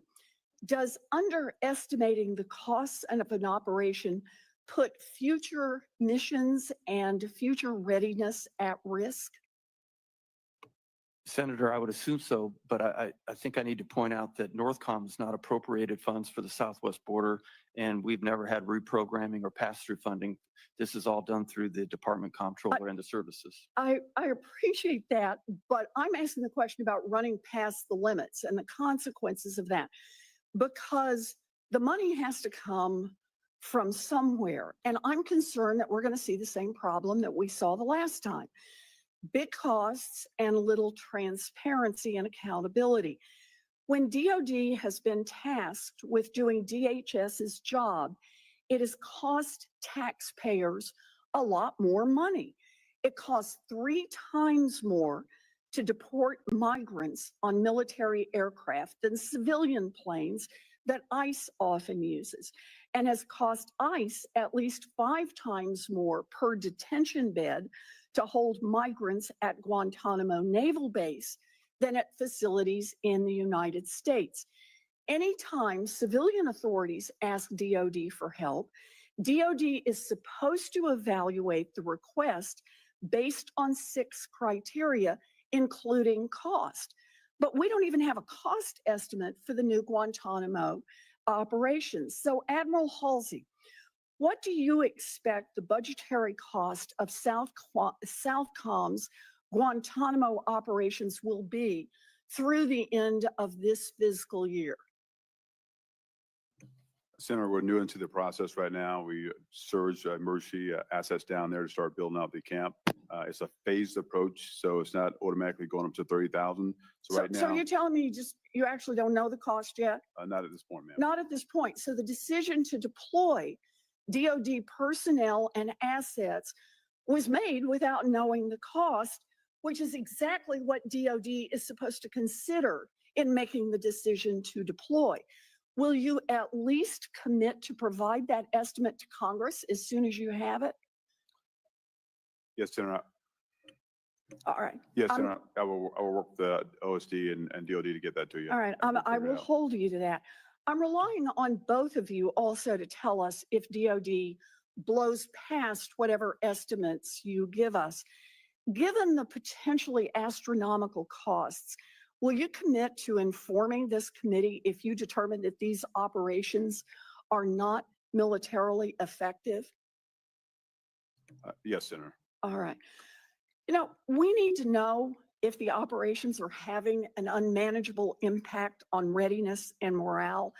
Political stunts like this can easily damage troop morale. Many Texas National Guard members who deployed to the southern border have felt isolated, without purpose, and some have even committed suicide. I think it is important that we have better oversight over these plans and that we make these plans conform to the law. Thank you, Mr. Chairman. Thank you very much. Yes, Senator King. One follow-up. General, give us an outline of the Russian activity and militarization of the northern Arctic Ocean. I don't know how to define northern and southern when you're coming from the North Pole, but on the Russian shoreline. Senator, over the last year, we've seen a significant increase in both Russian air and maritime activity in the vicinity of Alaska, both in the Bering and up in the Arctic Ocean. In fact, the incursions and the number of ships this past year equal or exceeded the rate that it was before the Ukraine invasion, after which I think we all know the numbers dropped. And we've also seen increase in air patrols on the eastern side, what we call the 2 o'clock approach through the Greenland and Iceland gap towards Maine and the northeast portion of the United States. So I'm certainly concerned by that, and I would expect the numbers on both sides of our coast to increase in the coming year. And then also, sir, along those lines, also the Russian out of area patrols for both surface and undersea was significant last year, and I expect to see that on both coasts again this And year. the Chinese are increasingly active, are they not? Yes, sir. Last year we saw the most Chinese vessels off the coast of Alaska than we've ever seen, and many simultaneously. I was at a conference some years ago on the Arctic, and there was a huge delegation from China, and I said, what is China's interest? They said, we are a near Arctic nation. My response was, Maine is a near Caribbean state. They are very active and increasing their actions. Now, how about, where are we? Do we have a port for a facility, for example, in the Arctic? And secondly, give us a breakdown of the status of icebreakers. We are woefully inadequate in terms of icebreakers, particularly for the use of the Northwest Passage. Senator, I was going to use the same word. We're in a woeful situation with icebreakers. The Coast Guard is working very hard to increase that for us, but at this time we're completely outnumbered with icebreakers. But they're building one new icebreaker, but it's really merely a replacement for the ancient one that's about to go out of service. Is that not correct? It is. So there's no net gain in icebreakers. That's right, Senator. And the icebreakers we have commute between the Arctic and the Antarctic. Is that not correct? That's correct as well. And how many icebreakers do you estimate the Russians have in the Arctic? Between 20 and 40. 20 and 40 to less than one. I would argue that the icebreakers are the essential infrastructure of the Arctic region, and to say we are inadequate and behind where we should be is, I believe, an understatement. Thank you, Mr. Chairman. Senator King, let me just say, I think you'll find a lot of bipartisan support, both in the Congress and in the administration, for a substantial increase quickly in our number of icebreakers. I believe that's the case, and I appreciate that, Mr. Chairman. All right, we have Senator Peters and then Senator Rosen. Thank you, Mr. Chairman. Gentlemen, thank you for your service to our country and for being here today. As ranking member of the Homeland Security and Governmental Affairs Committee, as well as having served in the U.S. Navy Reserve, I want to echo some of my colleagues' concerns on the dangers of increasing the Department of Defense's role in border security and civil immigration enforcement. I'm going to be following up with both the Department of the Defense and the Department of Homeland Security to get additional information, including related to the DoD deportation flights and DHS's use of Naval Station Guantanamo Bay. Well, my questions first, General Guillot, as you have previously stated, the successful execution of your mission as commander of both NORTHCOM and NORAD relies, I think this is a quote, relies on cohesive strategies, integrated planning, and collaboration across the whole of government, end of quote. I completely agree with that and with your assessment, and believe this also applies to executing Southcom missions as well. So my question for you, General, how do your commands collaborate with several intergovernmental agencies, including the Department of Homeland Security, Missile Defense Agency, and the Cyber and Infrastructure Security Agency in executing your missions? And how do you coordinate with these agencies and deconflict efforts to ensure the successful defense of our homeland while certainly maintaining a left of launch framework? Senator, our partnership with DoD, other combatant commands, and the interagency is critical to us. The way we approach it is we have well over 100 liaison officers, usually very high ranking, highly placed and trusted from their home agencies that work in our headquarters and participate in every one of our morning updates, intel and operations updates, commanders updates, as well as all of our planning efforts. And then for the combatant commands, we meet regularly, we talk regularly, and just for example, in this southern border, the responsibility is widely shared between U.S. Southcom, U.S. Northcom, and Transcom, and the commanders, and at all levels of our command, we integrate daily in a number of different planning groups and sessions. Wonderful. Question for both of you. You both know about the importance of artificial intelligence systems and the pivotal role that they play in informing commanders' decisions by predicting or providing predictive analysis, real-time decision support, and enhanced situational awareness in a future conflict. Earlier this week, we received a classified briefing from CENTCOM Commander General Guerrilla, who shared those views as well. So my question to each of you is, given the rapid advancements in AI, how do you see AI shaping the future of commanders' decisions, making ability, defensive operations, and weapons integration for both Southcom and Northcom? And how can we be helpful in your efforts to accelerate the use of these new technologies? Senator, the use of AI is becoming more and more important in NORAD and Northcom. We currently use some capabilities in helping us look at imagery and find assets or activities with imagery using AI to help alert our intel analysts. Anything in the future that you'll see from us incorporating artificial intelligence certainly will always have what we call the man on the loop. We will always have men and women that are QCing it, but we're finding that we can go through reams and reams of information much quicker. And I think that I should point out, we're also looking to see what the adversary is doing with AI and how we might be vulnerable to them and their use of AI in our defensive capabilities. Thank you. Admiral? And Senator, at Southcom, we're in the process now of sending some of our senior leaders through training to actually learn more about AI so we can continue to use it. Another thing we're doing at JADF South, Joint Interagency Task Force South, we actually have an AI machine learning battle lab where we're able to take 15 years of data based off a ship size. You think about a drug smuggler ship size, location, time of year, expected route, and now we can use that predictably to locate our assets to interdict them. And that's been very successful, and we'll continue to look for some more support to get after that even faster. Thank you. Great, thank you. Thank you, Mr. Chairman.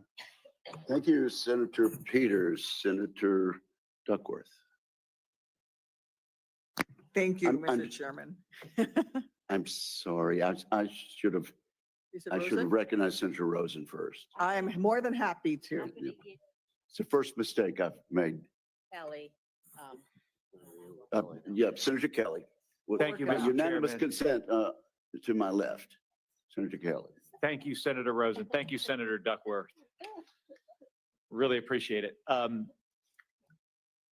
So General Guillot, and for both of you, Admiral, you as well. So both Northcom and Southcom have been tasked with supporting a border security and immigration enforcement mission. And while I agree that our immigration system's broken and that we have to do more to secure the southern border, I'm concerned about the effect of these missions on our military readiness. So General Guillot, last week, over 100 migrants were flown to India on a C-17, costing the American taxpayer approximately $2.5 million and using up the limited flight hours allocated to that aircraft.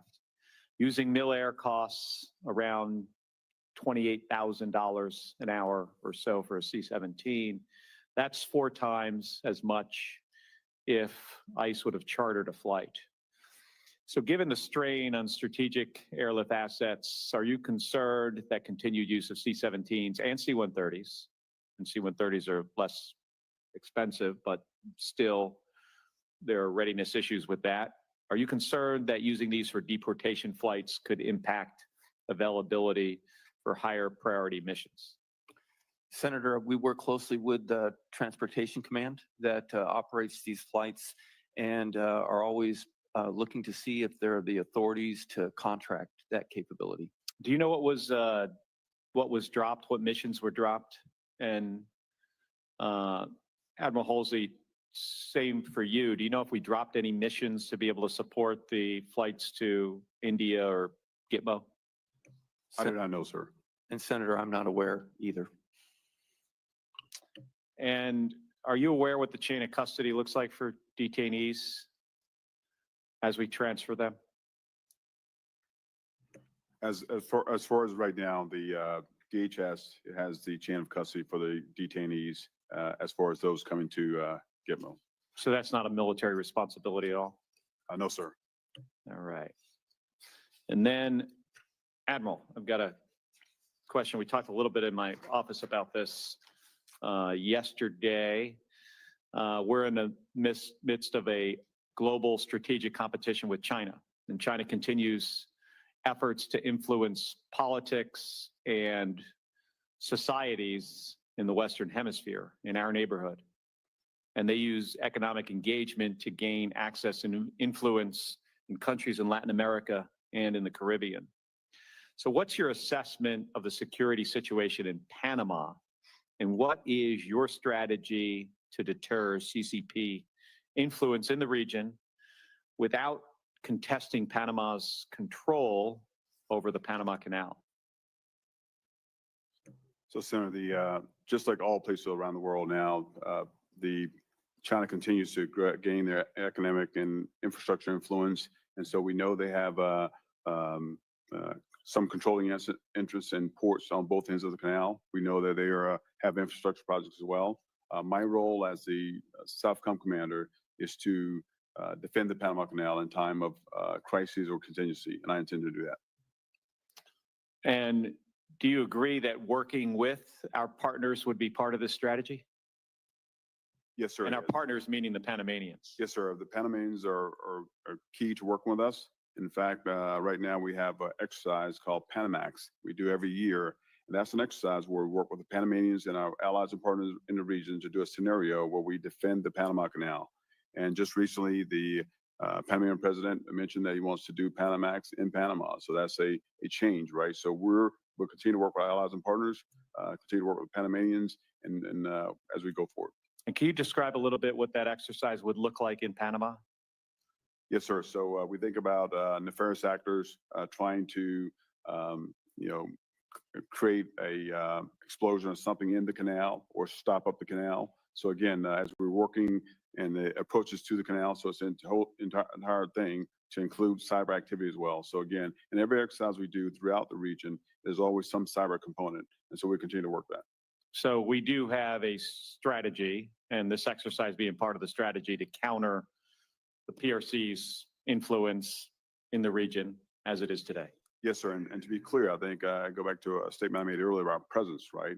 I need presence in the region. Presence means power. Presence blocks out the PRC. And so I'll continue to do that. All right. Thank you. And thank you, Mr. Chairman. Thank you, Senator Kelly. General and Admiral, Senator Kelly was not the first to mention the cost of mil air as compared to the cost of a charter flight. To your knowledge, are those figures correct? Senator, to tell you the truth, I don't have knowledge of that because those are all run through U.S. Transportation Command. I don't have access to those numbers. Okay, but you'll get that to us, will you not? Senator, Chairman, of course, I'll be very transparent. And how about you, Admiral? And I don't know the figures, sir, but we can work to get that. Mr. Chairman, I could comment, if I could just make one comment. Absolutely. Just from experience, about 21,000 pounds an hour of fuel for a C-17. 737 is about 5,000 pounds per hour for fuel costs. So just in fuel costs, it's about a 4X. Okay, difference. thank you. But you will follow up. The witnesses will follow up. I think we now have Senator Banks. Thank you, Mr. Chairman.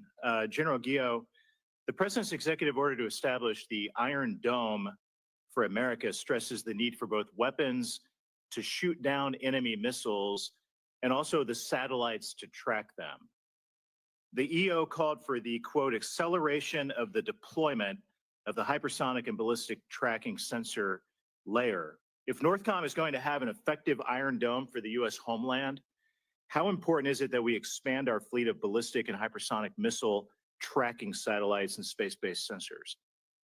Senator, expanding those capabilities would be imperative to having a successful shield over the North American continent. Can you expand on that? Why Yes, that's important? First and foremost, Senator, we have to detect anything that we want to defeat. And so the HBTSS that you described is the first capability that we think will reliably and accurately track a hypersonic missile.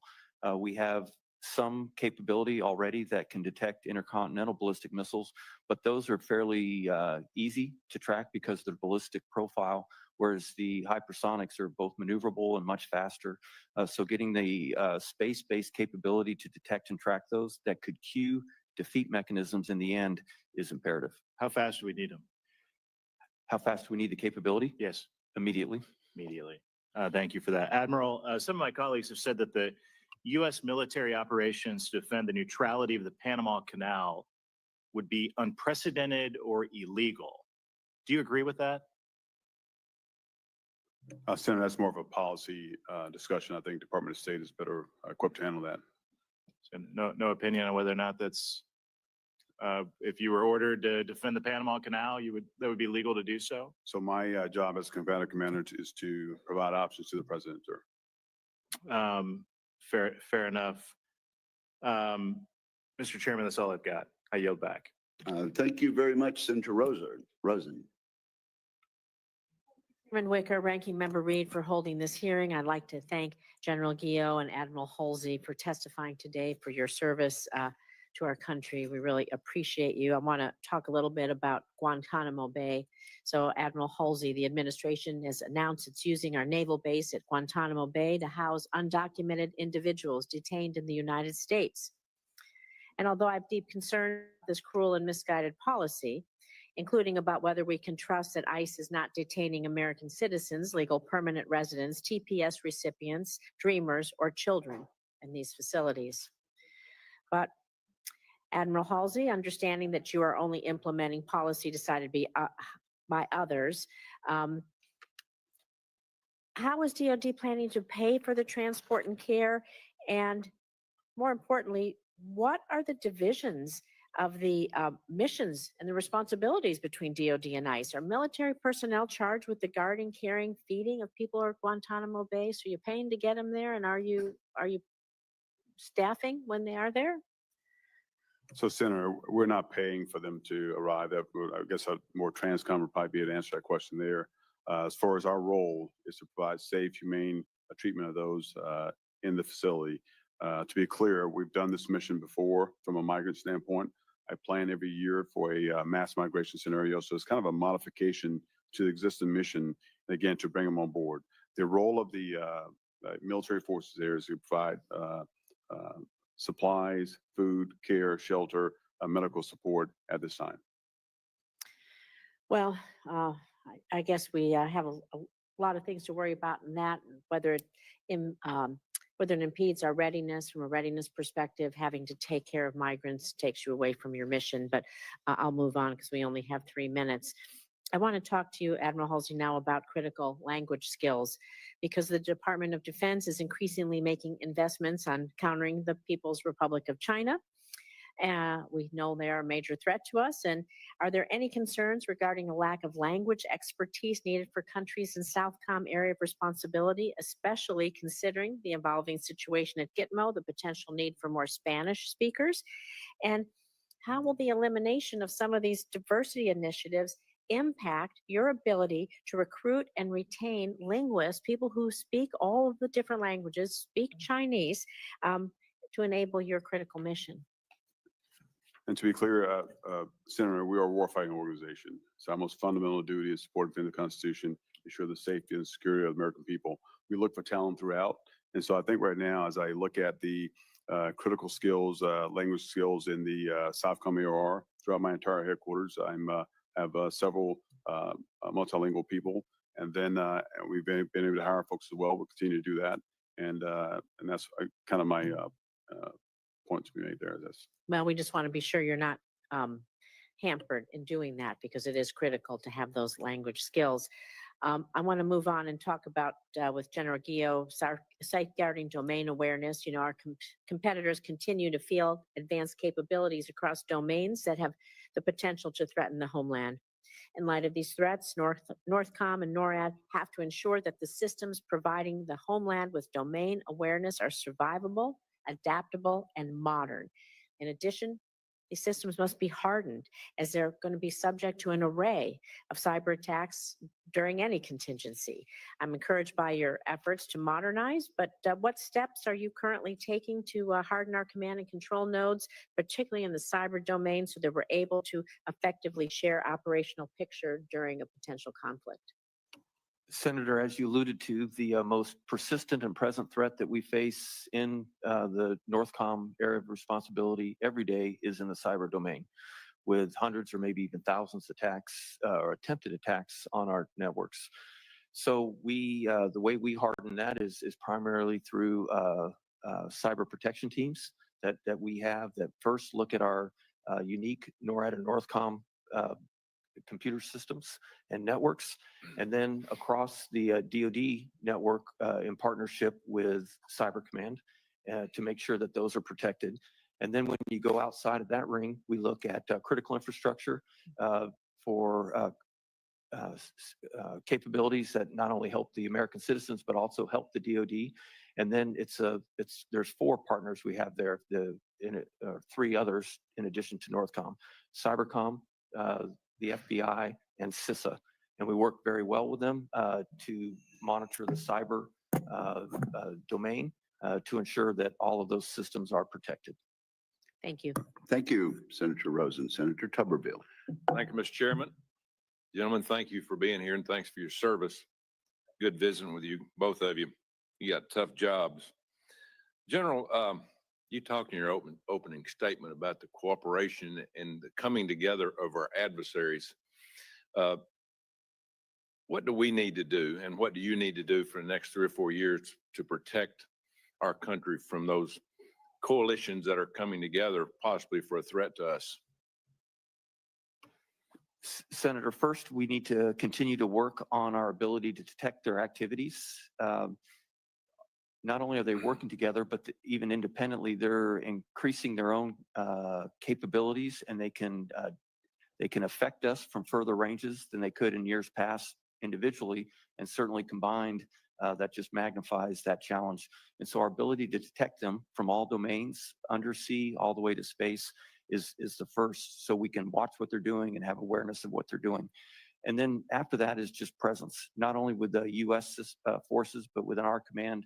Anything that we can do with the Canadian forces to show that we can one, detect them, and two, respond to them in order to deter their activities would be the second emphasis that I have.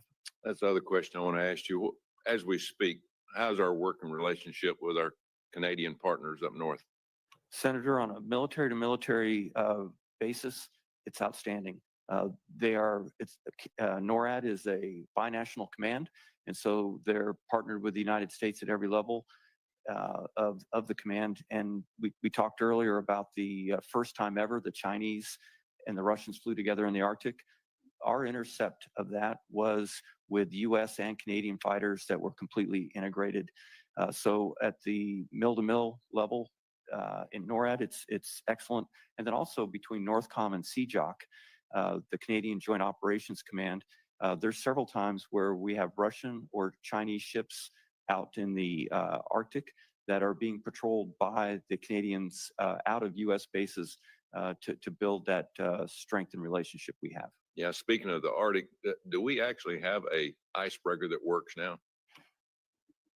The Coast Guard has one that is was just repaired, but unfortunately it was out of service for a period of time over the last few months. Yeah, we obviously need to add to that. I would imagine. Admiral, you and I talked about cell drones, which were made in my great state of Alabama, and can you give us, this group, a kind of a rundown of what you think about cell drones, your experience and the need probably for more all over the world? We have them in the Indo-Pacific and we have them in the Caribbean. In your experience with cell drones? Yes, Senator, over the last couple of years, we've seen a decrement in Navy assets in the region. And one thing that Navy has done with this new hybrid fleet out of NAV South, we've been able to incorporate cell drones into our mission sets. They provide great domain awareness. And right now we're doing an Operation Southern Spear, where at this point we'll have cell drones in the Caribbean and in the Eastern Pacific, along with other unmanned assets to counter the drug fight, right? So it gives me more maritime domain awareness, and it helps our partners as well, because we're trying to bring them into this piece so they have a better understanding. One thing our partners continue to ask for is domain awareness, intel sharing. So again, having those assets in the region for a lack of other assets is making a difference for me. Used for what main reason are they used for as we speak? For drug runners? So right now it's maritime domain awareness, so overall surveillance, right? So they actually have the capability to patch back to our MOC, a Maritime Operations Center in NAV South. So again, they can pick up contacts and it completes the picture, right? And the information can sell. So if you spread these assets out, they can cover more domain as opposed to just one ship. Yeah, as we speak, how many do you have operable in the Caribbean? So right now I have 8 operational in the Caribbean and 3 in the Eastern Pacific, and more flowing in. So I have a total of 20 here in the next couple of days. That's great. Well, we appreciate what both of you do, and anything we can do to help, let us know. Thank you, Mr. Chairman. Thank you, Senator Tuberville. Senator Duckworth. Yay, it's my turn. Thank you, Mr. Chairman and Ranking Member Reed.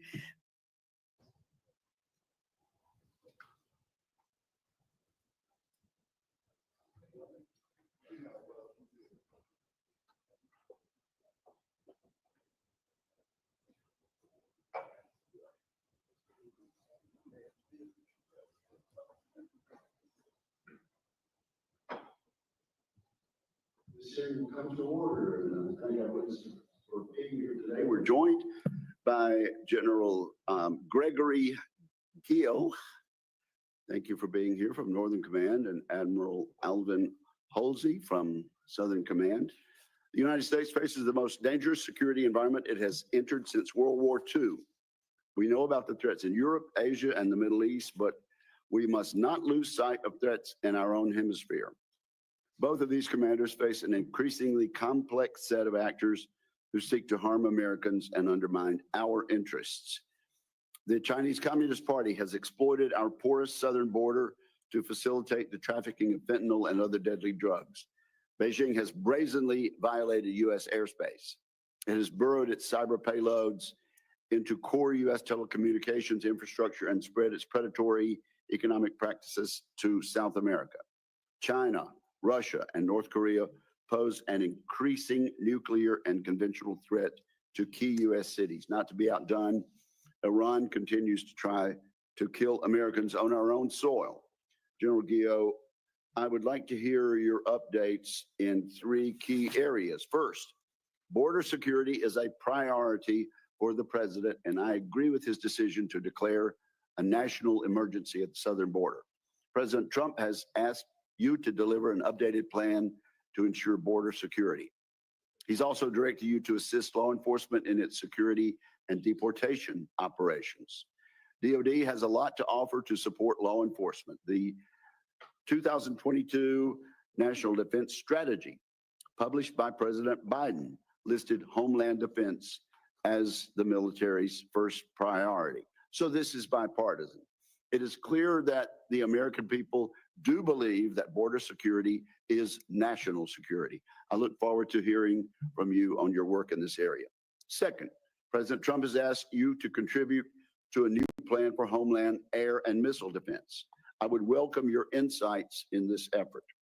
Please tell us where, in your opinion, new investments should be targeted. Do they involve updating our ground-based radars and building out new missile warning satellites? Perhaps they involve developing the most cost-effective methods of intercepting incoming cruise and ballistic missiles. Third, you have led on the development of a new strategy for countering drones here in the homeland. My friend and ranking member, Jack Reed, held a great classified briefing on the Langley incursions. There have been numerous similar incidents since all of them troubling. Senators Cotton and Gillibrand are working together on ways to counter drones. I would appreciate your comments on how we can be more effective in this space. Tell us what new authorities you need. Admiral Holsey, I would appreciate an update from you on how your adversaries are using economic coercion in against key Latin American partners. The CCP aims to drive a wedge between the U.S. and our neighbors. China hopes to reverse longstanding policy recognizing Taiwan's independence. And it wants our allies to look the other way as it builds so-called gray zone, dual-use civil military infrastructure. Beijing is also trying to force our friends to rely on Huawei for telecommunications, even as numerous Latin American leaders have adopted this CCP-controlled TikTok app. We need look no further than the Panama Canal. President Trump has rightly expressed concern about the PRC state-owned port infrastructure on either end of this vital maritime artery. Those PRC facilities pose a risk to the free flow of U.S.-flagged merchant ships and U.S. naval vessels. This issue must be addressed. There are additional troubling PRC developments in the Southcom region. The PRC has leased a space port in the remote Patagonia region of Argentina. That perch provides the Communist Chinese with unprecedented surveillance capabilities in our own hemisphere. Since at least 2019, Beijing has operated a spy base out of Cuba and has done so with impunity. Just last year in Lima, Peru, a PRC state-owned power company purchased the city's entire power grid. Meanwhile, Xi Jinping presided over the opening of a Chinese-funded deep water port just north of Lima, which is capable of holding PRC warships. So, Admiral Holsey, I would like for you to update this committee on how you are integrating military and non-military tools to fight against these predatory techniques. Despite the significant and growing security threats in the region, Southcom is consistently under-resourced to fulfill its many critical national security missions. I look forward to hearing from you about how these resource constraints are affecting Southcom. I would also like to learn how innovative solutions like the Office of Strategic Capital can be leveraged to close this resource gap. Again, I thank our witnesses for being here and for their earlier meetings with members of this committee, and I now recognize my friend and the distinguished ranking member of the committee, Senator Reed. Thank you very much, Mr. Chairman, and let me join you in welcoming General Gregory Guillot, the commander of Northcom, and Admiral Holsey to today's posture hearing, the commander of the U.S. Southcom. Gentlemen, over the past month, both of your commands have been ordered to conduct new missions in support of U.S. border security and immigration enforcement. President Trump has deployed over 2,000 active duty soldiers and Marines to supplement the 2,500 Guard members and reservists already deployed to the southern border, and has directed NORTHCOM to, quote, seal the southern border. Additionally, last week, President Trump ordered the Defense Department to expand the Department of Homeland Security's Migrant Operations Center at Naval Station Guantanamo Bay, Cuba, to accommodate up to 30,000 migrants and to begin transporting migrants via military aircraft to that facility. Thus far, I understand that around 100 migrants have been transported to Guantanamo, at least half of whom are being detained, not at the Migrant Operations Center, but at the detention center where alleged and convicted international war criminals are also housed. Border security and immigration enforcement is critical to our national security, but Guantanamo Bay is a dubious location to detain immigrants. The detention center has only been used for law of war detainees, and it is unfortunate to equate immigrants with international war criminals. Further, the facilities at Guantanamo are in poor condition and are extremely understaffed. The U.S. military, which is already stretched for resources, is now spending millions of dollars to use military aircraft and burning thousands of hours of military personnel time for these operations. While a naval station in Guantanamo does prepare for mass migration operations, these operations are for saving people leaving dire situations in Cuba or Haiti on unsafe craft, not moving individuals already in the United States to a place where the status of their rights is ambiguous. I have questions about the legality of this operation, and I'm concerned that this is part of a broader effort by President Trump to militarize immigration enforcement. I hope the President and Secretary Hexeth will use common sense, follow the law, and stop spending significant amounts of taxpayers' dollars on performative deportation activities. General Guillot, Admiral Holsey, I would like to know how these immigration enforcement missions are impacting the readiness of your forces. Specifically, I would ask for your estimates of the cost, personnel, and resources required thus far, and any concerns you have about the limitations you have to continue conducting such operations, particularly in light of your other critical missions. Indeed, U.S. Northern Command is key to our national security as the principal command for protecting the American homeland. As we consider threats from China and other competitors, our very concept of homeland defense must evolve. General Guillot, NORTHCOM publishes its Homeland Defense Policy Guidance to address this challenge. I want to ask for an update on the status of its implementation and how it will transform the Homeland Defense plans of the department. The urgency of this mission has been made clear with the recent incursion of drones and unidentified aerial phenomenon in our airspace. America's skies and seas must be secure to protect our citizens, and the department must pursue technologies that provide adequate detection. The Trump administration has proposed an Iron Dome program for North America and issued an executive order to develop additional defenses against cruise, ballistic, and hypersonic missiles. I would note that many of these efforts have already been underway by the Missile Defense Agency for years, and that the concept of space-based interceptors that President Trump is interested in has been debated and tested at enormous financial cost without significant promise.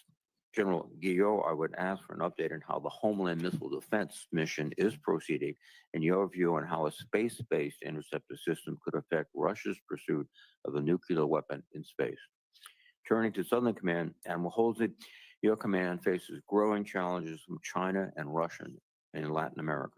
The political and economic instability in the region presents a situation that our adversaries are seeking to exploit to increase their own influence. China, in particular, is expanding its presence in the region, including through investments in strategic infrastructure, 5G telecommunications, and an expanding network of space tracking installations. Admiral, you testified last year that the PRC and Russia are strategic competitors who seek to undermine democracy while gaining power and influence in the region, and that partnerships are our best deterrents to countering shared security and economic concerns. But that for now, the U.S. remains a trusted partner or the trusted partner. U.S. international development programs strengthen U.S. partnership in the region, which advance U.S. national security objectives. Now that USAID has been dismantled, I am interested in your assessment of whether the U.S. will remain the partner of choice in your AOR, or whether China and Russia will use this as an opportunity to gain further inroads with our partners. I'm also interested in your assessment of how we might work strategically with our partners in the region to build resilience against these activities.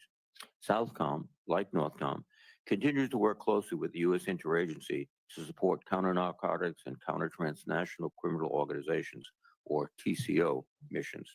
I am concerned about the growing threats from TCOs and synthetic opioid trafficking, including fentanyl, which are contributing to more than 100,000 overdose deaths each year in the United States. Admiral, I would ask for an update on Southcom's work with partner nations and other U.S. government agencies in counter-narcotic and counter-TCO efforts, given Southcom's limited force posture and resources. Finally, we know that insecurity throughout Southcom area is contributing to the flow of migrants north to the U.S. border. Economic instability, violence, and corruption continue to be a major source of insecurity in much of the region, especially in the Northern Triangle countries of Honduras, Guatemala, and El Salvador. Admiral Holsey, I would like to know your views on what more can be done to help improve the situation and strengthen our broader security throughout the region. Thank you again to our witnesses. I look forward to your testimony. Thank you, Mr. Chairman. Thank you, and we're now ready for testimony from our witnesses. Before we begin, as members know, there are votes, 2 votes beginning at 10 a.m. And I will, we'll keep the hearing going. When the vote begins, I'll try to run over very quickly and come right back. In the meantime, a member of, 10:30, okay. A member of our committee will preside and we'll keep going. So we are ready to begin testimony. General Guillot, you are recognized with the thanks of the committee. Thank you. Thank you, Chairman Wicker, Ranking Member Reed, and distinguished members of the committee. It's my honor to command the men and women of North American Aerospace Defense Command and United States Northern Command. I'm also pleased to appear alongside my U.S. Southcom shipmate, Admiral Holsey. Yes, sir. I'd like to highlight 3 trends in particular that NORAD and Northcom face with direct implications for homeland defense. First is the growing cooperation between China, Russia, North Korea, and Iran to challenge the United States. While their cooperation does not approach the level of complete integration demonstrated by the United States and Canada, their transfer of weapons, military technology, and basing access is cause for significant concern. The associated risks to North America have also grown as the number of Russian bomber incursions into the Alaska and Canadian air defense identification zones has returned to levels not seen since before the Russian invasion of Ukraine, and Russian Navy surface and subsurface vessels conducted out-of-area deployments off both U.S. coasts, including in the vicinity of Alaska. Second, evolving technologies demand that NORAD and Northcom rapidly adjust our defense posture. Small, uncrewed aircraft systems, or UAS, proliferate the open market and in the hands of malign actors pose a growing threat to safety and security. Likewise, as competitors continue to target U.S. networks and critical infrastructure in cyberspace, a whole-of-government effort is increasingly necessary to mitigate potential harm. Finally, non-state actors continue to target our homeland. Radical Islamic terrorist groups have rejuvenated attack planning and anti-American rhetoric intended to inspire lone wolf attacks, like the daily New Year's Day attack in New Orleans. And transnational criminal cartels based in Mexico threaten U.S. territorial integrity and the safety of our citizens. With that strategic backdrop, Homeland Defense is our command's top priority and essential task, and in mindset and action, nobody waits on NORAD or Northcom. The mantra proved true over the last year as the command's planning and preparation generated swift and effective responses to competitor actions, major disasters, and emerging requirements.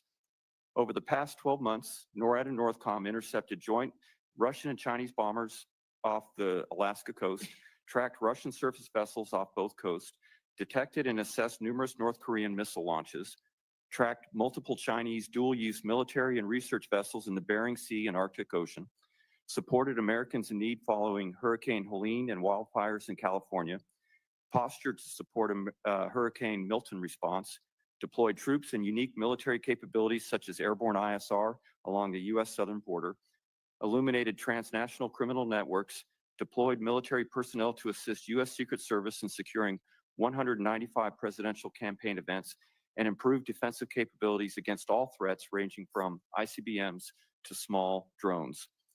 Looking forward, NORAD and NORTHCOM modernization is crucial to outpacing our competitors. Establishing a layered domain awareness network from seabed to space to detect and track threats approaching North America is critical to immediate and future mission requirements because you can't defeat what you can't see. To that end, I appreciate the Department and congressional support for fielding all domain capabilities such as airborne moving target indicator satellites, over-the-horizon radars, the E-7 Wedgetail, and an integrated undersea surveillance system. Defending our borders, establishing a continental missile shield, protecting critical infrastructure and force projection capability, and safeguarding our citizens will require the best our nations have to offer. And I'm grateful to the committee for your ongoing support of NORAD and NORTHCOM's vital missions. Thank you again for the opportunity to appear today, and I look forward to your questions. We have the watch. Thank you, General. Admiral Holsey, you are recognized. Chairman Wicker, Ranking Member Reed, distinguished members of the committee, I'm humbled to appear before you today as the 33rd Commander of United States Southern Command. We are a warfighting organization, and I've moved forward to lead this command, service members, civilians, contractors, and their families as we foster democracy, security, shared prosperity throughout the Western Hemisphere.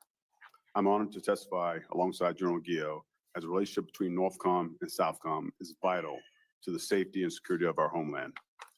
The United States and our partners in Latin America and the Caribbean are linked together, not simply by history and geography, but by family bonds, cultural traditions, security, and economic cooperation, and a steadfast devotion to democratic values.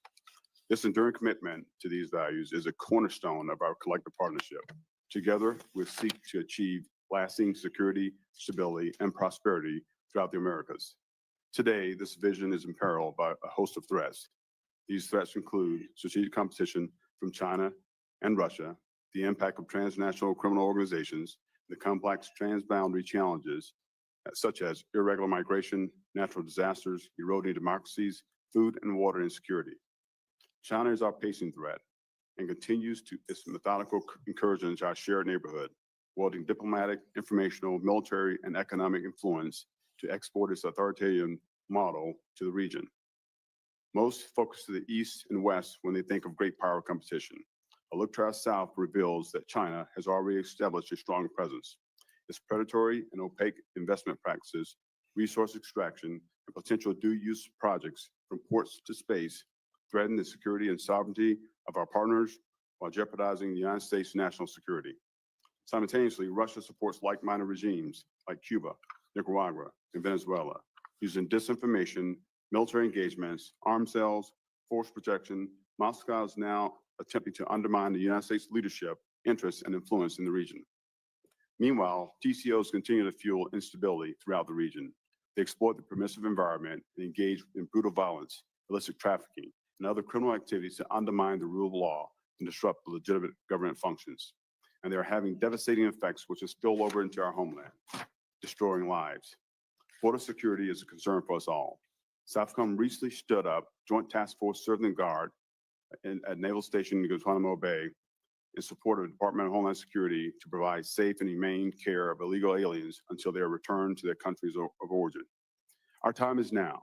Deliberate and meaningful action to address these threats is required, or this region, our neighborhood, will continue to change. Partnerships are our most effective approach to countering shared security and economic concerns. They enable our enduring trust in the region. However, we cannot take this for granted. To be a trusted partner, we must be credible, present, and engaged. During my tenure at SOUTHCOM, I've witnessed how enduring presence builds trust. As a result, partners prefer to work with us over China, Russia, and other nations to overcome their most pressing challenges. SOUTHCOMs continue to stand shoulder to shoulder with our partners.